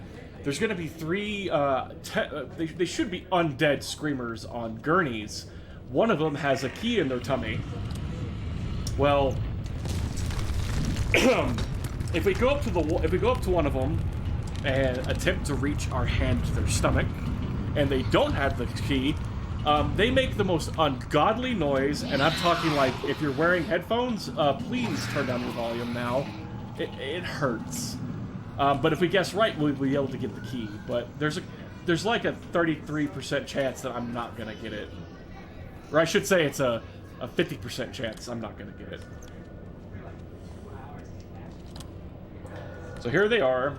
First things first, I always take this one and put it into this x-ray machine. This is what you're supposed to do to prevent you from having to hear the scream and have to fight a bunch of enemies. But speedrun purposes, we always scan one just to see if the key is in there. 9 times out of 10, it's not. And it is not. So I'm just gonna. About this part. I'm gonna take a shot in the dark. If it happens, I'm sorry, and if we'll see what happens. Nope, we got it. So no violent screams today. This won't be fun.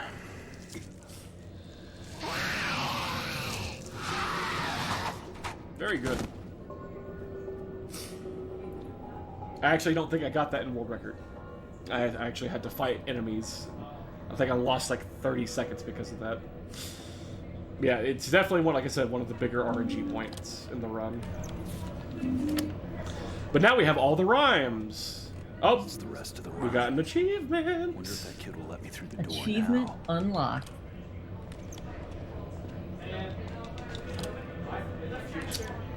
Alrighty, so shout outs to the Weeping Bat that's about to say hello to us. Remember Weeping Bats from the cave? Well, this guy just appears out of nowhere. Look at that good boy. He came from all the way from the caves just to say hello. Alright, now we're going back to Homecoming for a second. I want to get the clips done. That's where we're at right now. Really need to get a good pillar climb. The rest of the clips really aren't that bad. Well, I'd like to take this chance to remind everyone that the category name Downcoming is currently $30 ahead Nice. in the bid war. So if you would like the category to be named Downpour, make sure to get those donations in and to check the incentives coming up in the marathon.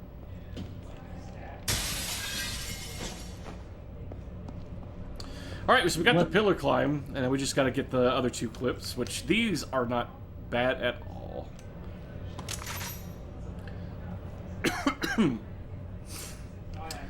And you're supposed to have L in this area, so this isn't going to load.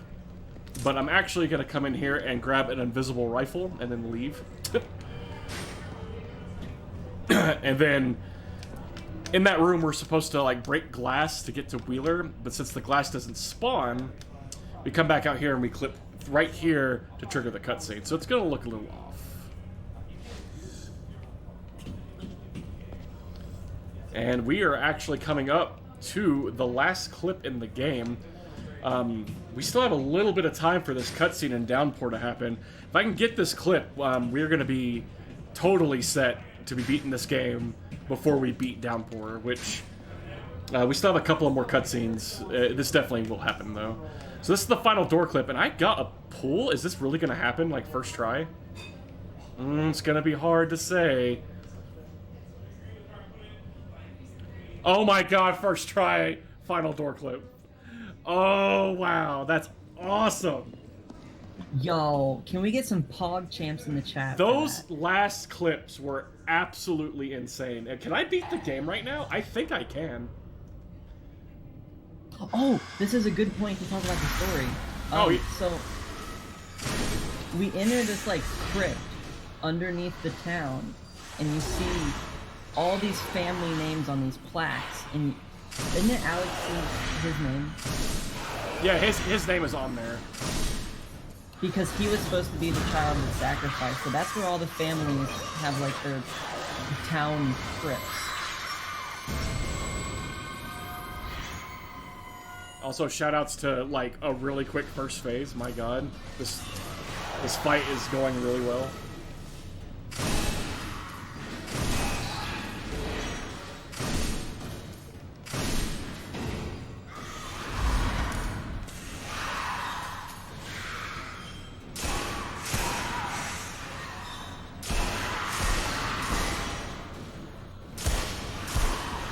Oh, I might be able to beat it. I might be able to beat it.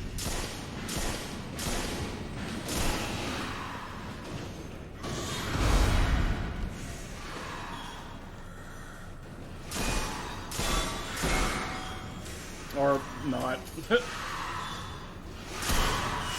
Yep, I can't beat it yet. We have to go back to Downpour. I'm sorry. We're like, seriously, like maybe 3 or 4 hits away. And then Homecoming will be done. Wait. Stop running. It's not safe. So you actually will get to see a few of the cutscenes in this wonderful game.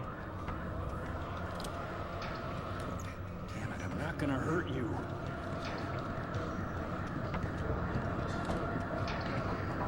Whew. Man, like I did not expect to get those clips that quick. Congrats. Where am I going? Oh, I'm dumb. I'm a big dumb.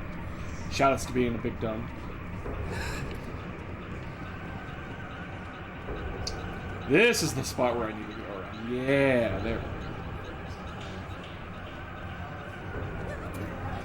So we're chasing this little girl. This little girl is actually Cunningham, the police officer. What the hell? There's a lot going on in this story, chat.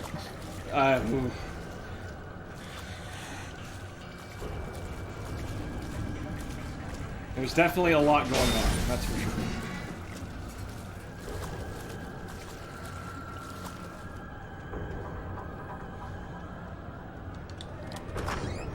Wait. So this is like the Dark World segment for the orphanage.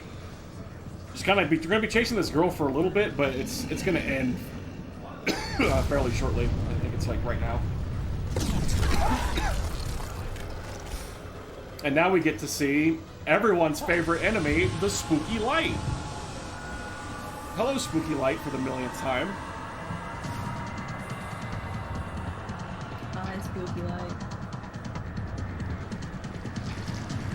So we're gonna have the little stomach bursters right here. Don't want to take any damage over here.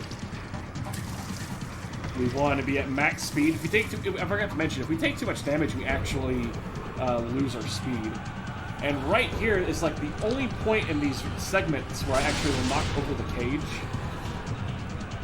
because it does slow down this thing's movement in a very significant way. Usually you're at this door right here, and you're here for a long time waiting for the door to open. Have you ever wondered why an orphan has a mine beneath it? I know. Yeah. It's weird. It's Silent Hill? That's why? Sorry. And it might be another one of those things where like Silent Hill 2 was like, check out this spooky mine. Right. These sections I like to dub them the pincushion segments. Yes, you will insta die if you get hit by these, so we are gonna try not to. They are on a certain pattern. They will come out on the first, the second, and the fifth spots, and then it'll be 2, 2, and 5. So they'll come out twice, and this one will come out 5 times. Oh god, I went really late. Oh, okay, that was spooky. That could have been bad. Alright, now we got to deal with this. This is kind of like a little gauntlet section where the boogeyman is going to come out and start trying to hit us with shockwaves.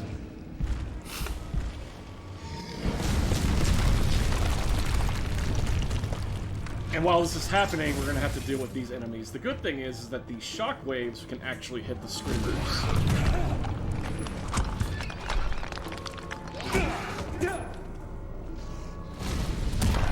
There we go. There we go.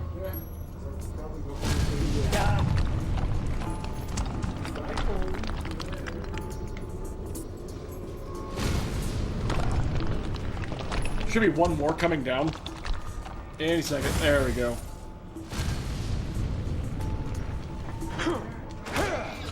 Ugh. Ugh.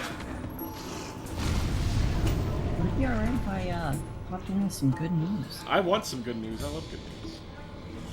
Well, luckily, we just got a $100 donation. Whoa.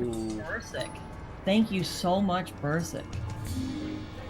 Yeah, thank you a lot for that. That's very awesome.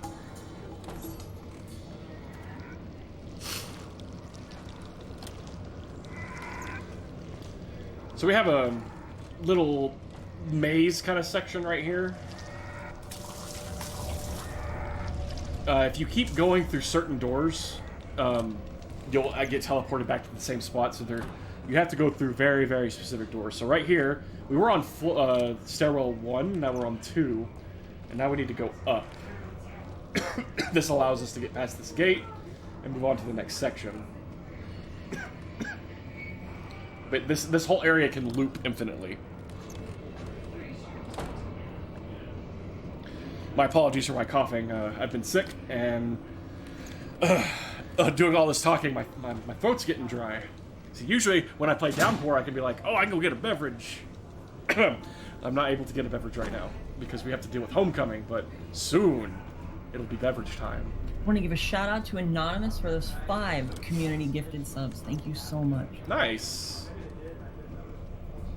But yes, with that $100 donation, I would like to update people on some bid wars. because that affected a couple of them. Good. So currently, Tifa is still in first place for the character name for Final Fantasy IV Free Enterprise, but Trixie is only $33.33 behind. In comparison, for the final boss sprite, Video Game Villainous is ahead at $43 compared to $15. And for the music for Twin Harp, Super Mario Bros. Series with an astounding lead of $95 compared to Pokemon's $33. So make your voice heard on what you want to bid for. Get those donations in. You know what's really awesome about Improv Bid Wars? You can actually be a part What's of. You could be a part of 2 Bid Wars. Your donation can go to naming. That's true. This. Just like this run. You can name this run officially, and you can put your money towards one of the wonderful incentives we actually have officially going on throughout the run, or throughout the marathon. It's a 2-for-1, much like this speed run.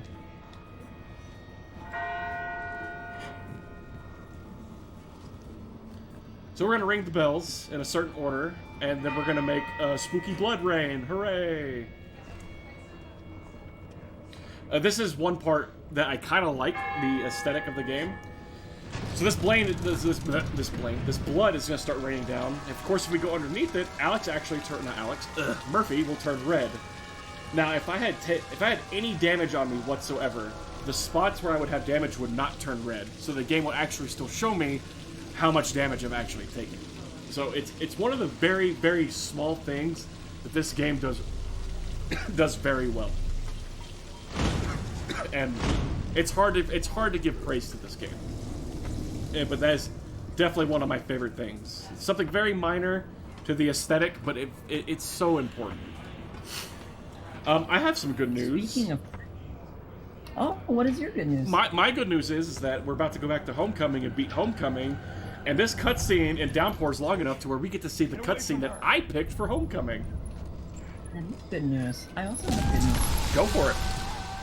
Speaking of praise, someone in the chat says, is the host reading chat? I want to let Rosanna know I'm really loving this run. Oh, well, I'm very glad.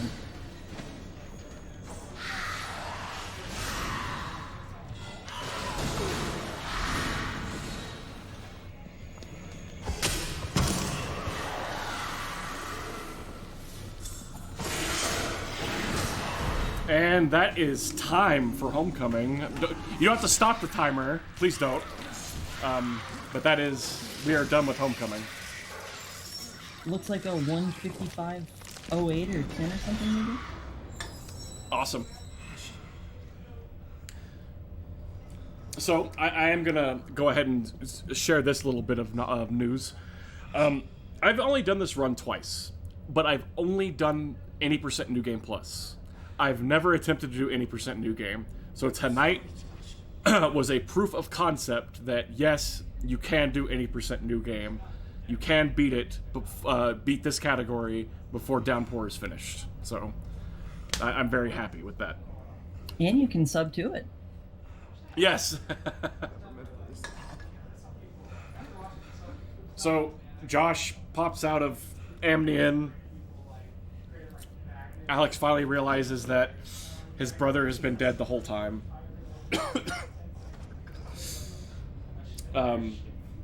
Since everyone earlier was asking about the UFO ending, I decided to do the UFO ending.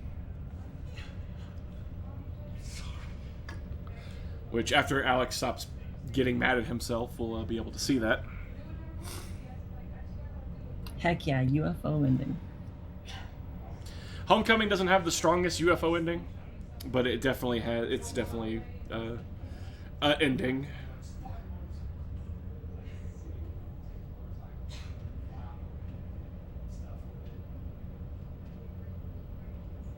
Shoutouts to Techie in the chat.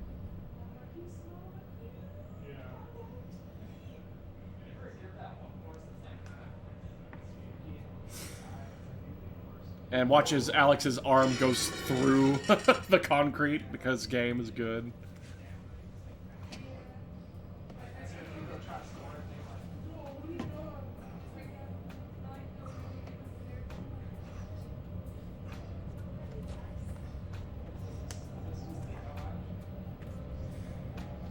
Elle's alive! Hooray!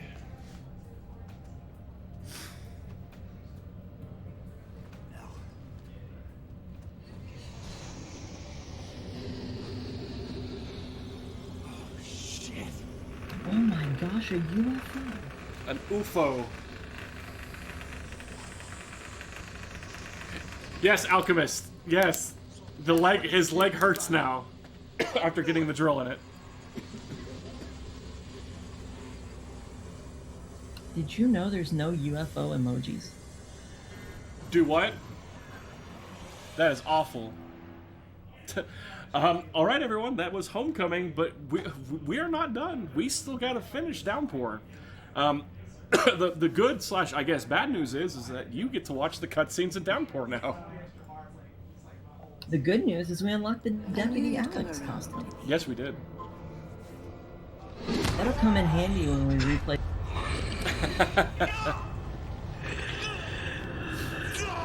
Welcome. Oh yeah, I forgot about the Downpour bit. Yes. We actually are about to fight this monstrosity, even though it's an incredibly easy boss fight.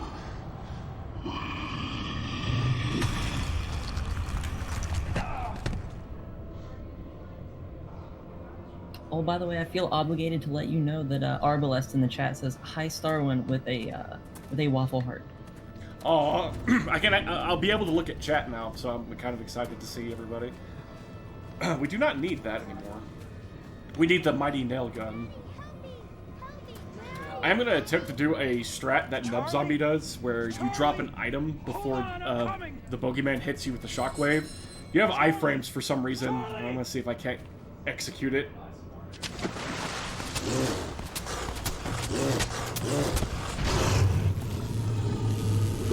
Nope, I'm bad. It's all good. It saves like no seconds, so. You know, with that being the third name tonight, I would feel bad if I didn't just say Ravenheart. Oh. Okay, so wait, that might be 4 because we've had Maxi, Techie, Enigma, and Nub. You killed him. You killed the Yeah. Oh man, just name dropping them all. Doesn't matter. They didn't bring you back. Hello, everybody. Did someone say pound? Pringle Daddy with the pound door. The pound door makes me laugh.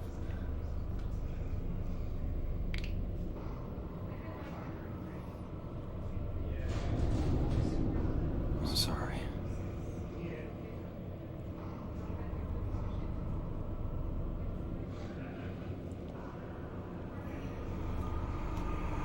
Which I will say, if any of y'all are out there watching this and thinking, wow, you know, I actually am really interested in Silent Hill lore, make sure to check out Team Silent. They do streams regularly that go really in-depth into these games. Yes, it's incredible, and they do more. They've been watching the movies recently. They watched a fan movie recently, like a fan movie, and they analyze that and stuff. Man, they do a lot of cool stuff. Like, and they're very knowledgeable. I might be able to go fast in some of these games, but I am so bad with the lore of this game. So, if you ever have a question about Silent Hill lore, those are some of the Ravenheart, Maxi, Enigma, Techie. God, am I missing somebody? I feel bad.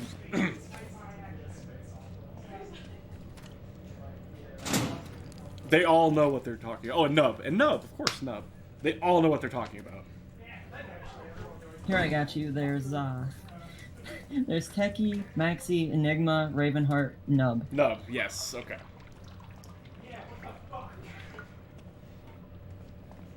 But also, there's a $30 donation from Tifa's Revenge. Thank Uh-oh. you for that donation. I wonder why. I wonder what that's going towards.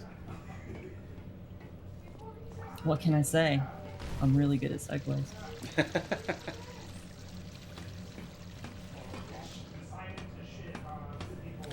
All right, so we got the key to this boat earlier with when we went and saw DJ Riggs. He told us about a boat that he owns that's really fast that would get us out of Silent Hill and we'd be able to, you know, just escape this nightmare. But he lost the keys. Someone took them.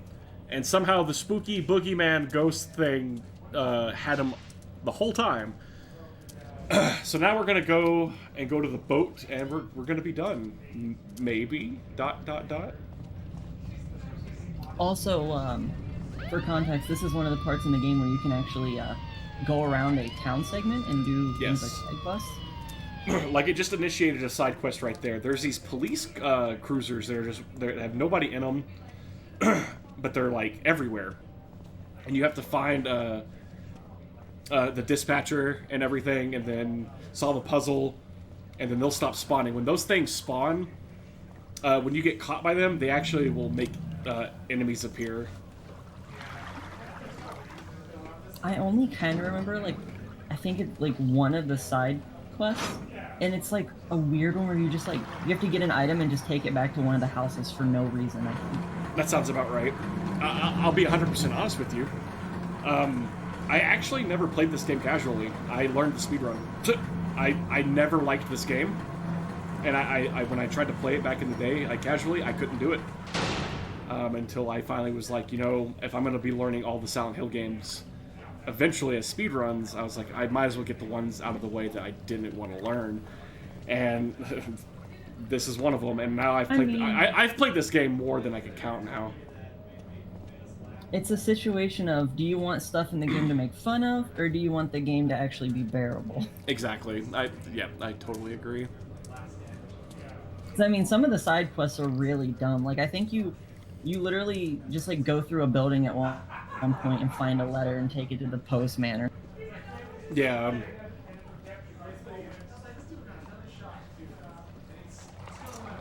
Alright, then we're going to have another cutscene right here. I'm actually, if you want to plug anything, feel free. I really need to get up and get something to drink. My throat is killing me. So, now that we don't have to worry about homecoming, I am going to take this time to get a drink. So I will be right back in about 30 seconds.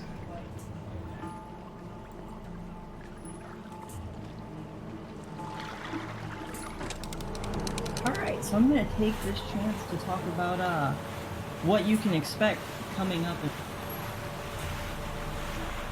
So, after Silent Hill, we will have Rockman 5, A Wily's Dream Space, being ran by Kumba, a really interesting Rockman hack.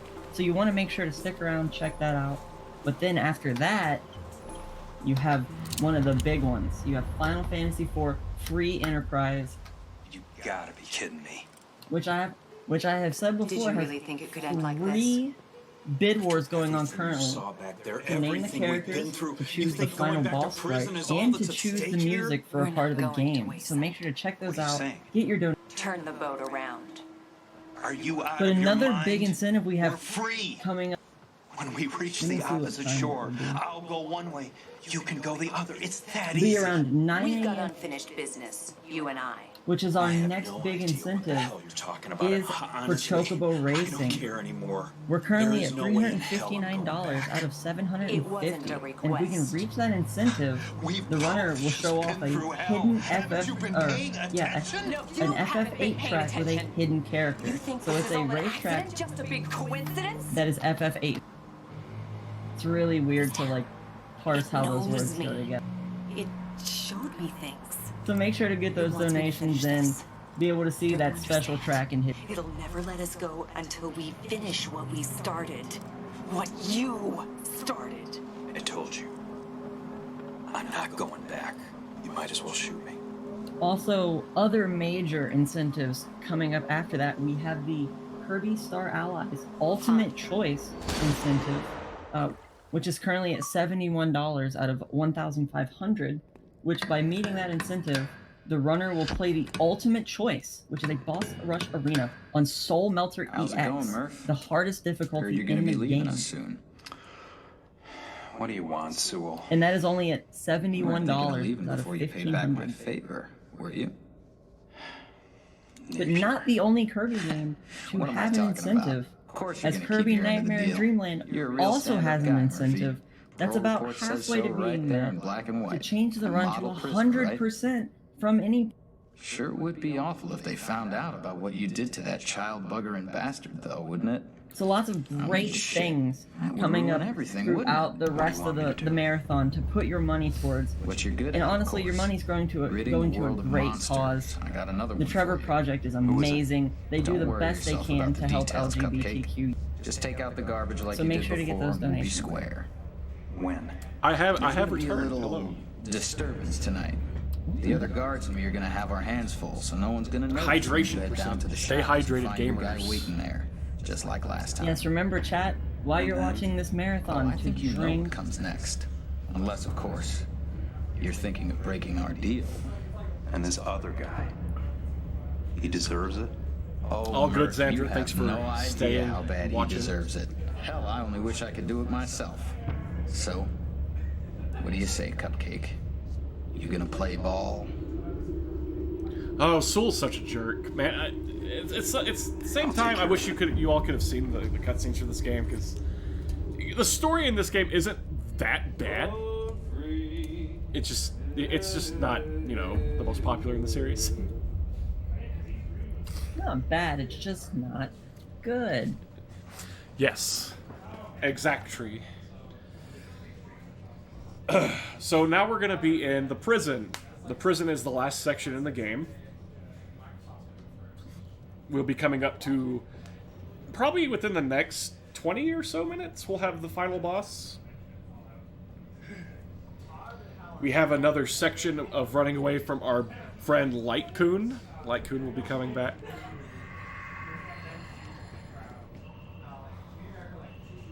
Welcome home. So, like I had mentioned way earlier in the run, when I was getting off of the lift, and I was saying, "Oh man, like his hitbox is so big." Same thing right here. It is absolutely ridiculous. It is so hard to get out of the cell. Also, I guess Look at this! Now- Look at this! Okay, there we go. Sorry. Continue. I apologize. Oh, it's fine. I was just gonna say, I guess it's a good time to let people know that there's gonna be some body horror and. Oh, yes. If there's a lot of sensitive images. I should have mentioned that probably earlier in Homecoming, too. I apologize. There are some sensitive themes that are going to be coming up with the rest of the run. I didn't even think about it, and then I remembered about Wheelchair Man. Yes. So this is the last balance beam segment. Thank goodness, because I hate these. Trust me, Unfortunately, I also remembered to check the donations because we have a new one. hooray! We have $25 from Absurdberg. Thank you for that. Thank you.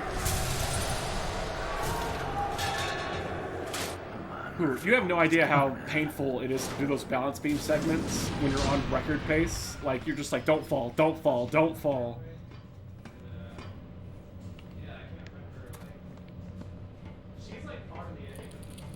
I feel like I might be setting an unrealistic standard for these segments. Oh, yeah? You don't do these anymore, do you? They've been pretty good. Okay. So, this puzzle right here is actually really funny. You need a code. You need a 5-digit code. And you know what's crazy? That code is on your back. It's been there the whole time? The whole time. Oh my goodness. So this allows us to get the small key, which allows us to get a shotgun immediately. We also pick up a quarter. The quarter is going to be used later on. If you do miss the quarter, however, you will have another chance to get another one later. But we can get the quarter now, and we'll have the small key, so we're going to be able to get a lot more shotgun ammo. You know, chat, we're nearing on the end of this run, and I'm just wondering, can we make it to 8,500 before the end of this run? We're so close. How close is close? Give me a number to that thought. We're right now we're at 8,326. Oh, we can do that. We can easily do that. I have faith in everyone.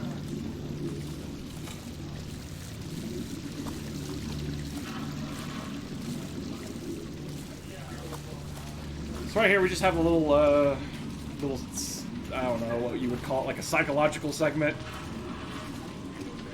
Might as well be an auto-scroller. We heard you like sewer levels. No, I don't. Nobody likes sewer levels. So Murphy's just looking at himself. Sure. So we come all the way in here just to get a journal page and then for everything to go back to normal. Not quite on par with the RE2 sewer, but you really don't have a choice. Alright, now we're just back in the prison. Alright, there's going to be a very angry boy coming up right here that's going to open up this doorway for us. Oh, big bad. And, oh my, why are you there? Why is that guy there? What? Oh, this game's funny. Fun fact, if you try to open that door as it's opening after you bust open the lock, it won't open and you soft lock the game. Interesting. So we're gonna break free of this guy. And we have to be very careful right here. There's this electrical wire that's going back and forth. We need to get past it without taking damage. Okay. That thing can instant kill you. It's very, very scary. But our good friend took the blunt of the damage, so thanks to him. So we're gonna turn that off so when we backtrack in a second, we don't have to deal with it. And then we're gonna stock up on some ammo and some health kits.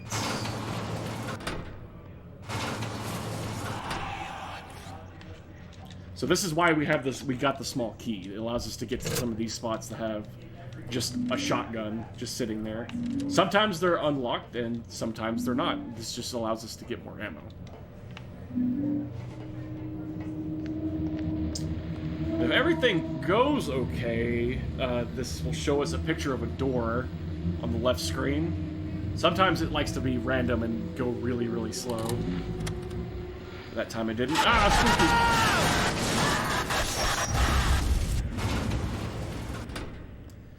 And now we're gonna do a little backtracking. We're gonna come across a few more prisoner enemies, but we're just gonna run away from them and then lock them out of this room. And it's actually the room that we're going to be using the quarter. The quarter is actually going to be like used as a screwdriver to open up a vent.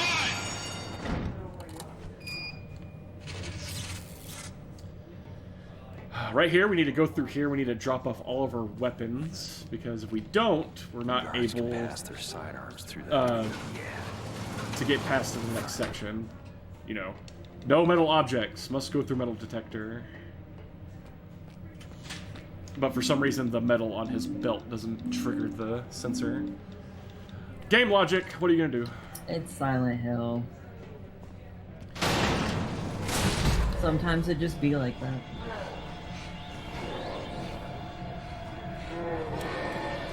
The song that you're hearing right now, it sounds like a song. It doesn't really sound like a song, but what's sad is that that's actually the final boss theme too. It's very underwhelming.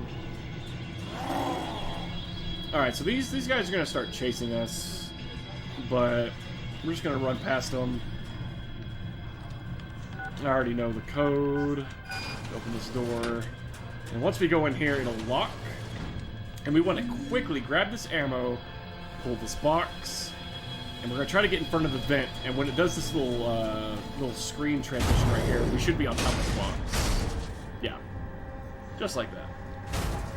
So you actually, if you didn't get the quarter from using that code, you actually get the other quarter in here. And now we got a little mash A section, which I'm just going to take a sip of my drink and look at chat.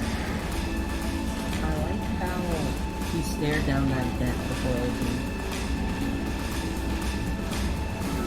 Is that true, Pringle Daddy? Like, you can be tuned to not go off for something like a belt buckle? That's crazy. I didn't know that. I guess that makes sense.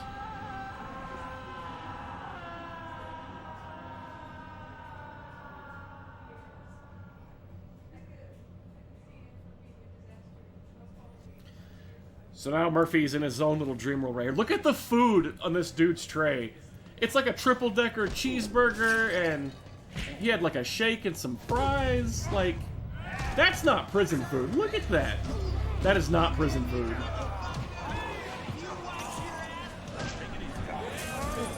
That dude went to McDonald's and came back to prison.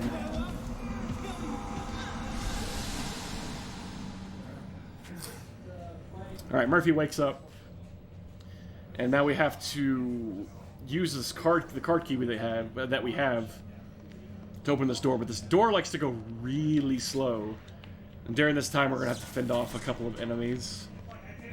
We don't want them to get close to us, so we're just gonna wait for this guy to get close and boom, shoot him.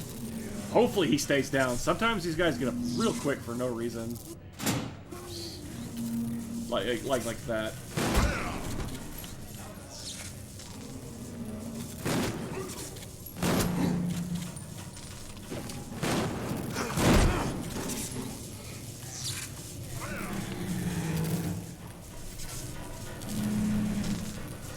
Oh, is the big guy gonna make it? Nope, he did not make it.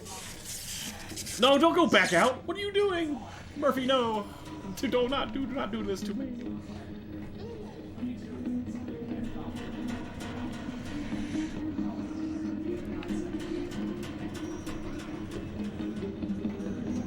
Also, hello, Harmony. Okay, so we're about to come up to one of the last... This is the second to last floating red orb segment.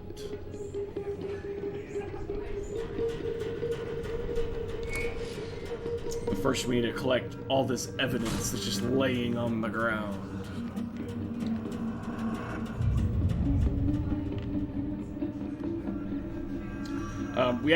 These are mandatory things that you have to pick up because you actually used to open up the final boss door. It's kind of silly because you don't really have to, like, you know, in some games where it's like, oh, you need this to open up the final boss door. They're going to be in some crazy spots, like you're going to be able to miss them. But in here, you can't move forward until you pick up everything. It's just like, it's mandatory to pick it up. It's really crazy. You weren't thinking of leaving before you paid back my favor, were you? Alright, so here's the one of the last segments with the red orb. This area is kind of cool. It's going to be a huge maze. And then it's going to end up being it's going to end at a pincushion segment. So here we go. I hope I remember which way to go. Knowing where to go would definitely be helpful.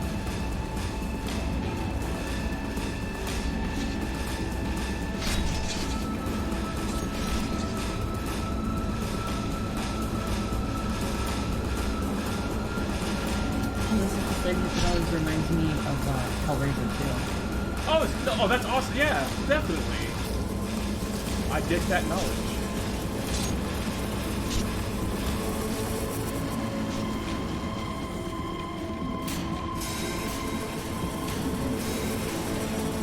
No, that's not the right way.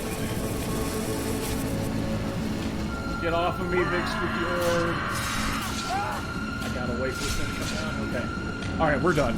We made it through this maze. But now we have to make it through the second pincushion part.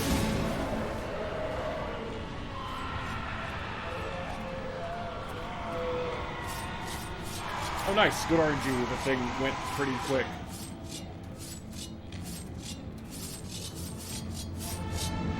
Oh, wow. Yeah, I'm not going to move yet. I blinked, and I totally, like, missed if that thing went off or not. Like, my blink took as long as it for, like, going in and out. And I am not risking that. I refuse.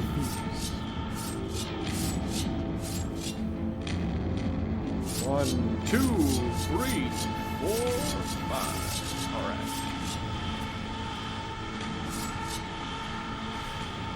And this one is a decoy or a flawed pincushion mechanism. And now we have like a. I like to describe this part as like a Turtles, like NES Turtles 2, where you're on the elevator and it stops at different floors and you have to fight enemies before you can move on. This is exactly what this is. We have to go through 3 floors, kill some enemies so the elevator can move again. Classic elevator sequence. Yes. So we don't have to exactly kill them, we just need to knock them down. So we'll have this one right here, and that's it. It's just one shot, and it's usually done.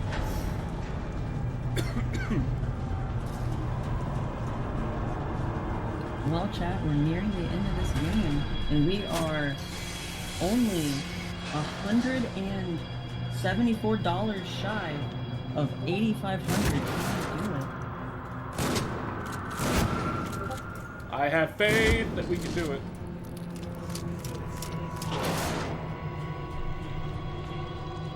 Do it for Downcoming. Do it for Marvin. Do it for Marvin. R.I.P. Marvin, RE2, everyone. Wait, what do you mean R.I.P. Marvin? I mean, relax in paradise, Marvin. You know, because he's on vacation. Oh yeah, that is true. Yeah, Marvin's having a good time. Yeah. Nothing's wrong. No sad here.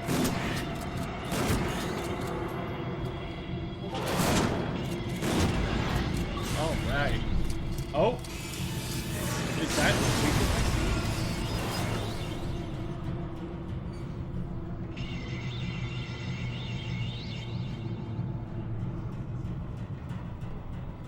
Oh, stop getting caught on the wall, please. No. Marvin's fine. I told you, he's on vacation. He helped Leon. He was like, "Well, I'm done here," and he walked out the front door and he flew to Hawaii.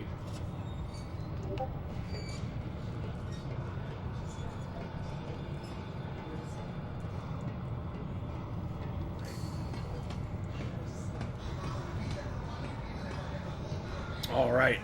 So we're sadly coming up to a section where I'm going to lose all my stuff again because the game doesn't want me to have fun and have all my stuff. So we're going to lose our flashlight, our shotgun, but we'll keep our medkits and all of our key items.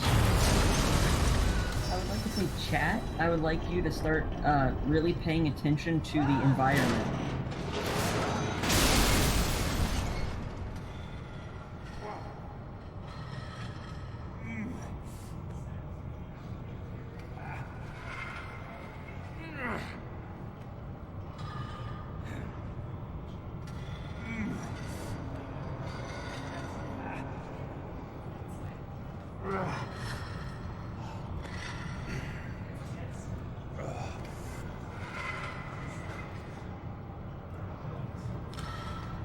Okay, so we have a couple of more puzzle segments, and then we're almost there. We're so close to being done. After we beat the final boss, though, we do have to watch a long cutscene, and then after that, I have one very small section I have to do, and that'll be the run. But so far, this has been a very solid run. Like we finished Homecoming relatively quick.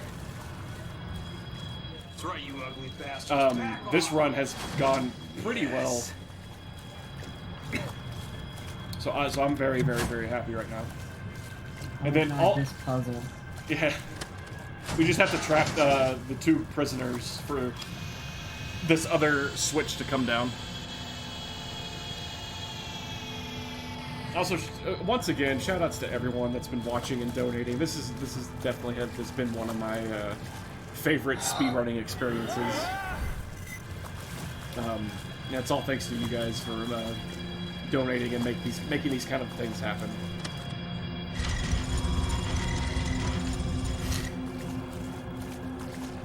Alrighty, just gonna flip the room one more time, and then we have to go to where I like to lose my runs, and you'll see why. Can we get some hearts in the chat for Starling? I like hearts. So this is the spooky knife area. We have to stand on these switches to slow down the knife's movement. But it doesn't stay slowed down for long. It's just enough time.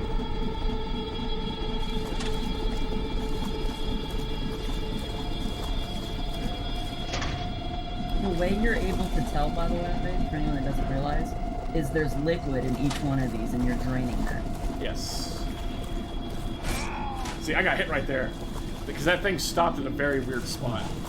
Those things can, I think from 100 health, that those things put you at like 30%.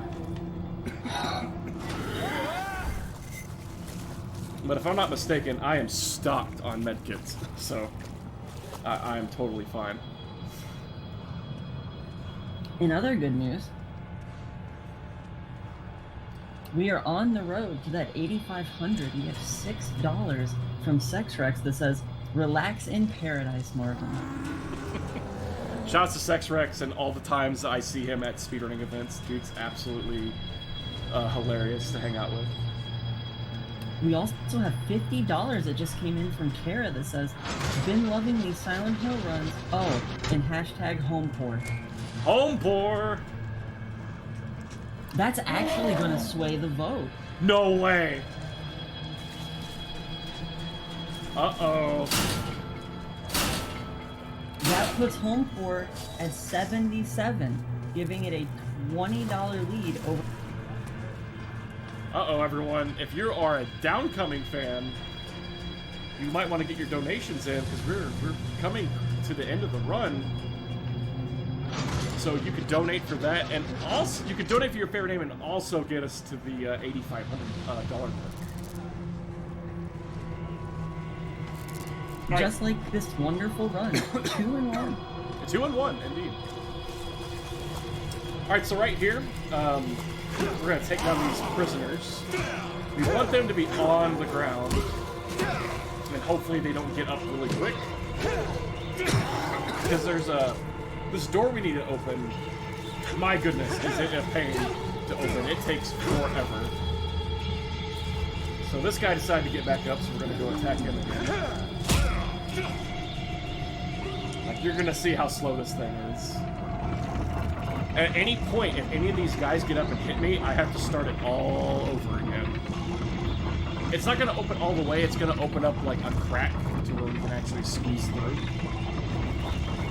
And just like that. Very good.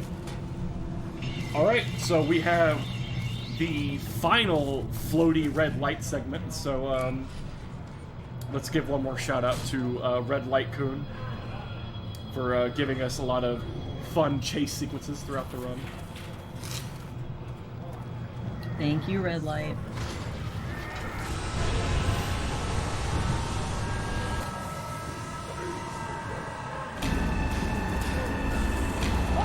Oh, I got too close to... Oh!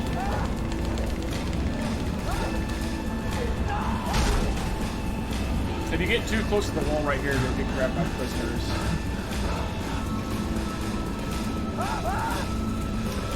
So I'm getting caught on nothing. Thank you, backup medkits, that's all I'm saying. I'm gonna speed boost my way through here.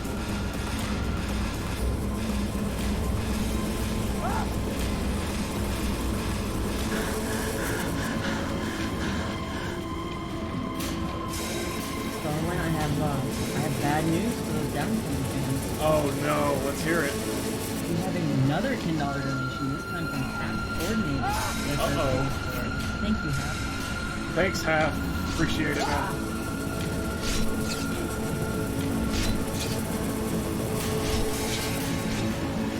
It widens that lead to 87 versus 57.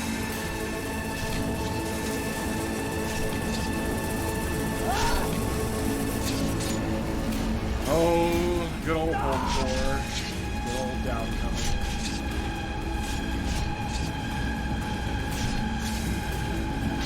And that is the last we see of our friend Red Light. Goodbye, Red Light. Bye, Red Light. And we are coming up to the final boss. Those items that I had grabbed earlier are going to go into this side of this little scale.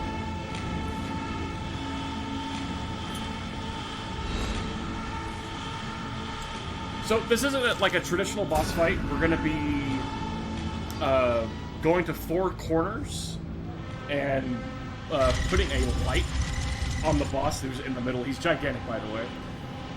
He should look kind of familiar. He's the wheelchair guy that's been through, kind of been appearing throughout the run. Also, yes, welcome to Body Horror. Yes. So this dude has like telekinetic powers, and we're gonna shoot him anytime he tries to throw stuff at us. I'm gonna go ahead and let that thing go back down so I can grab some ammo, med kits. So once we have the light on him, he'll be stunned, and then right here we're gonna just mash A. And what we're kind of doing is getting rid of his life support. During these sections, though, right here, we actually are able to move. So I'm already moving on to the next section already. For context, chat, this is why I said that you should pay attention to the environments that we were going through, because it starts to hint at like this room. Yes, with, like the tubes and stuff like that. Yes, very much so. The tubes, the blood vials, the lip.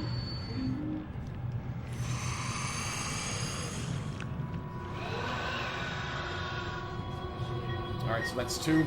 The bridges to get to the other 2 spots are taken out, so we actually have to go around.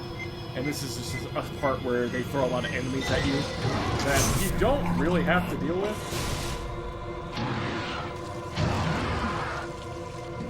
Oh no, I'm going way too far. Oh, also can I say that, you know, with Homecoming, the name being on the nose, with the entrance into this room where you just have scales, and if I'm correct on this, it's just like the weight of sins. That's a good way of putting it.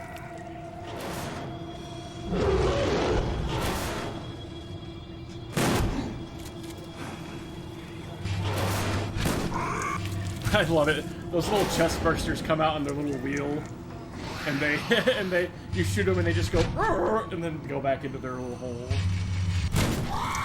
It kills me every time. It's so funny. All right, now we're on the other side. We pretty much just have to do the same thing again. Just put the light on the guy, and then mess with his life support. Oh, can I make it? Yes, I can. Beautiful.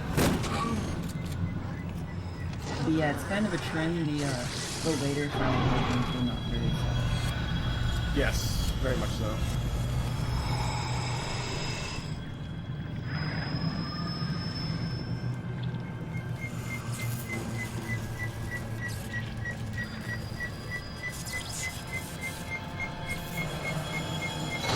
Alright, just 1 more to go and we are gonna be done. Also, I'd like to remind people that currently we are only 180 points away from 8,500, and the bid war for home force downcoming will end at the end of this run. So that feel when I drop my shotgun. It really do. Oh, I got them legs though. Dodged on them. Yeah, you know, I was hitting B because I was thinking of Homecoming. You hit B to like do a quick get up, which is not in this game. B actually drops your weapon.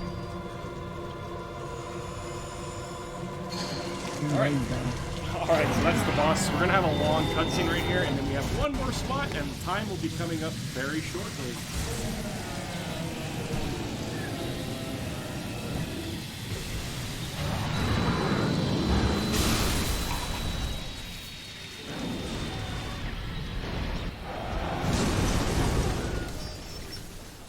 I'm looking at the time. Yeah, we definitely are going to be underneath estimate. That's really awesome. How could you? What? He was a good man. A good man. I'll let this cutscene play out so you can kind of understand what's going on. That thing tried to kill me. It's not a man, it's a monster.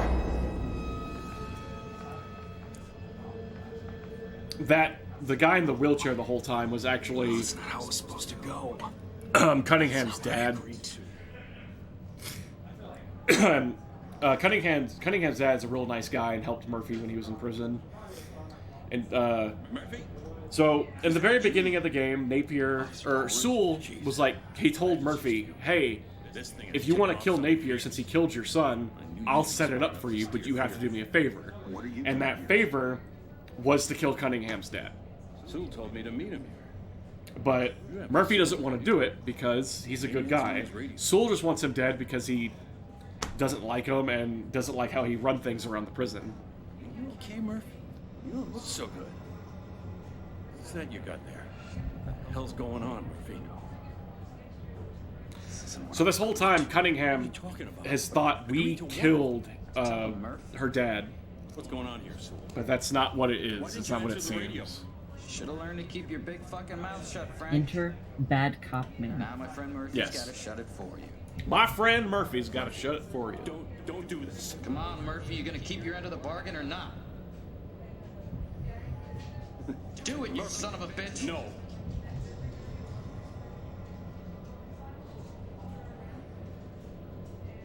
No.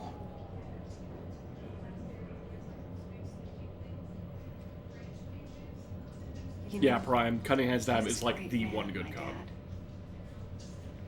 Didn't matter who you were. Family, friends, even prisoners. He treated everyone with respect. Always looking for the positive side of people. I wanted to be just like him. You don't understand. Your father treated me like one of his own. He didn't die right away, you know. After you were done beating the life out of him, he spent years in that wheelchair. A fucking vegetable. Did you know that? And I had to watch this. This wonderful man shit and piss all over himself, day after day after day. And every time I looked at him, you know what I saw? Listen to me. I saw a monster. I saw you. Just calm down a minute and let me tell you what really happened. You don't know how many strings I had to pull to get your transfer approved, to get you to my prison. The favors I had to call in, the sick things I had to do to get you under my watch. For anyone confused, there's that big bad guilt again. My father was a good man. He didn't believe in revenge. Alright, so right here we're actually playing as the Boogeyman. We need to knock down Cunningham 3 times with our big hammer. We're going to be using the shockwave attack that's you've seen throughout the run that Boogeyman would use.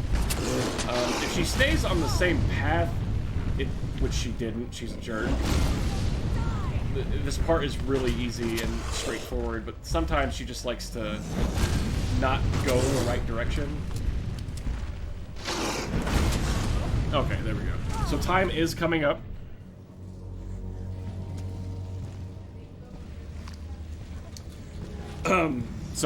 Right here, I've been making choices throughout the run during the cutscenes. I don't think you might have seen a couple of them. None of them really matter. This one does. This is where you either get the good ending or the bad ending, and I will just go ahead and pick the good ending because this was a good run. This was a lot of fun. Shout outs to everyone. Shout outs to Power of Pride. And 3, 2, 1, time.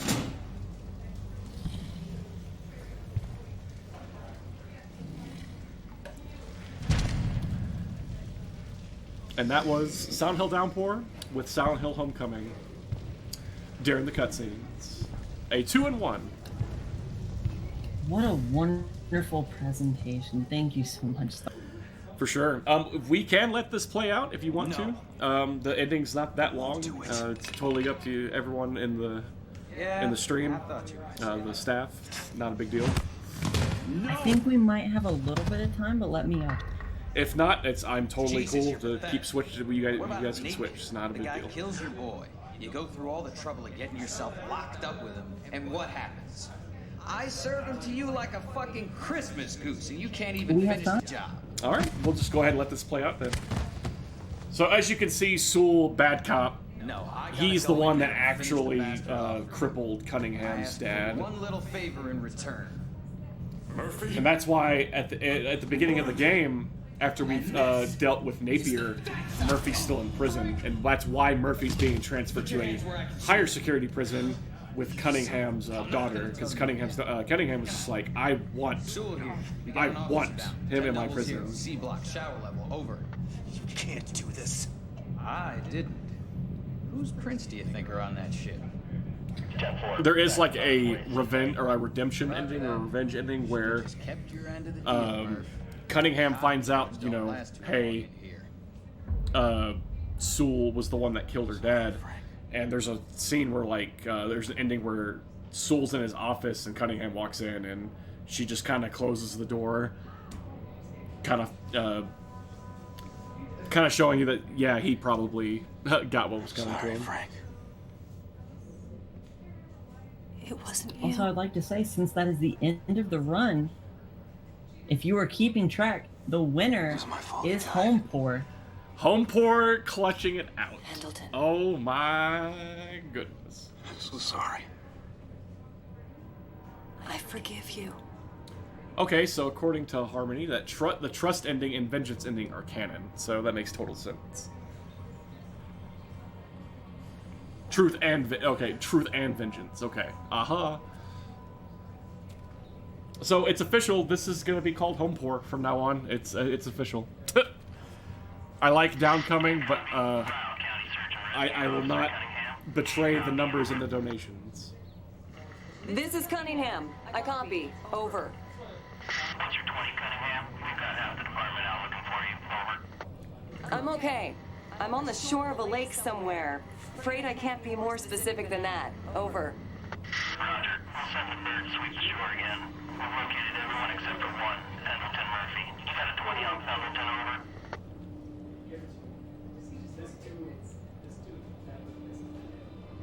Negative. Pendleton's dead. Cunningham being Over. nice and letting us free finally. You gonna be okay? You better go.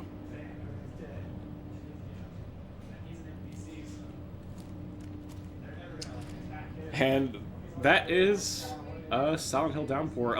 Actually, I'm actually curious what my end game time is. I can check that in a second. This will go up. This will go to credits, and we just have to go back to the main menu and go to load game, and we can see the end game time. What was the final time, by the way? I see 2:41:17. That's not bad. I'll take that. By the way, if anyone was wondering, yes, Silent Hill Downpour is a game where one thing happens, and that's the entire basis of the... Also, achievement unlocked. Ending A, achievement unlocked. All right, let's see the time, and then that'll be it for me.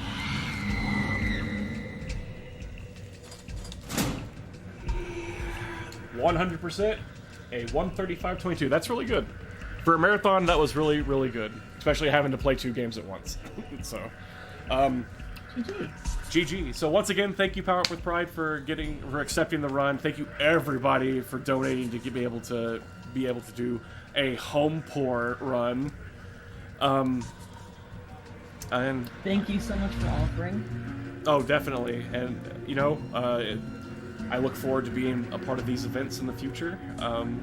And keep on donating. We still have a whole day left of runs. And that's the end of the horror block, and that's it for me. I've been Starwin. Hope you guys have enjoyed the run.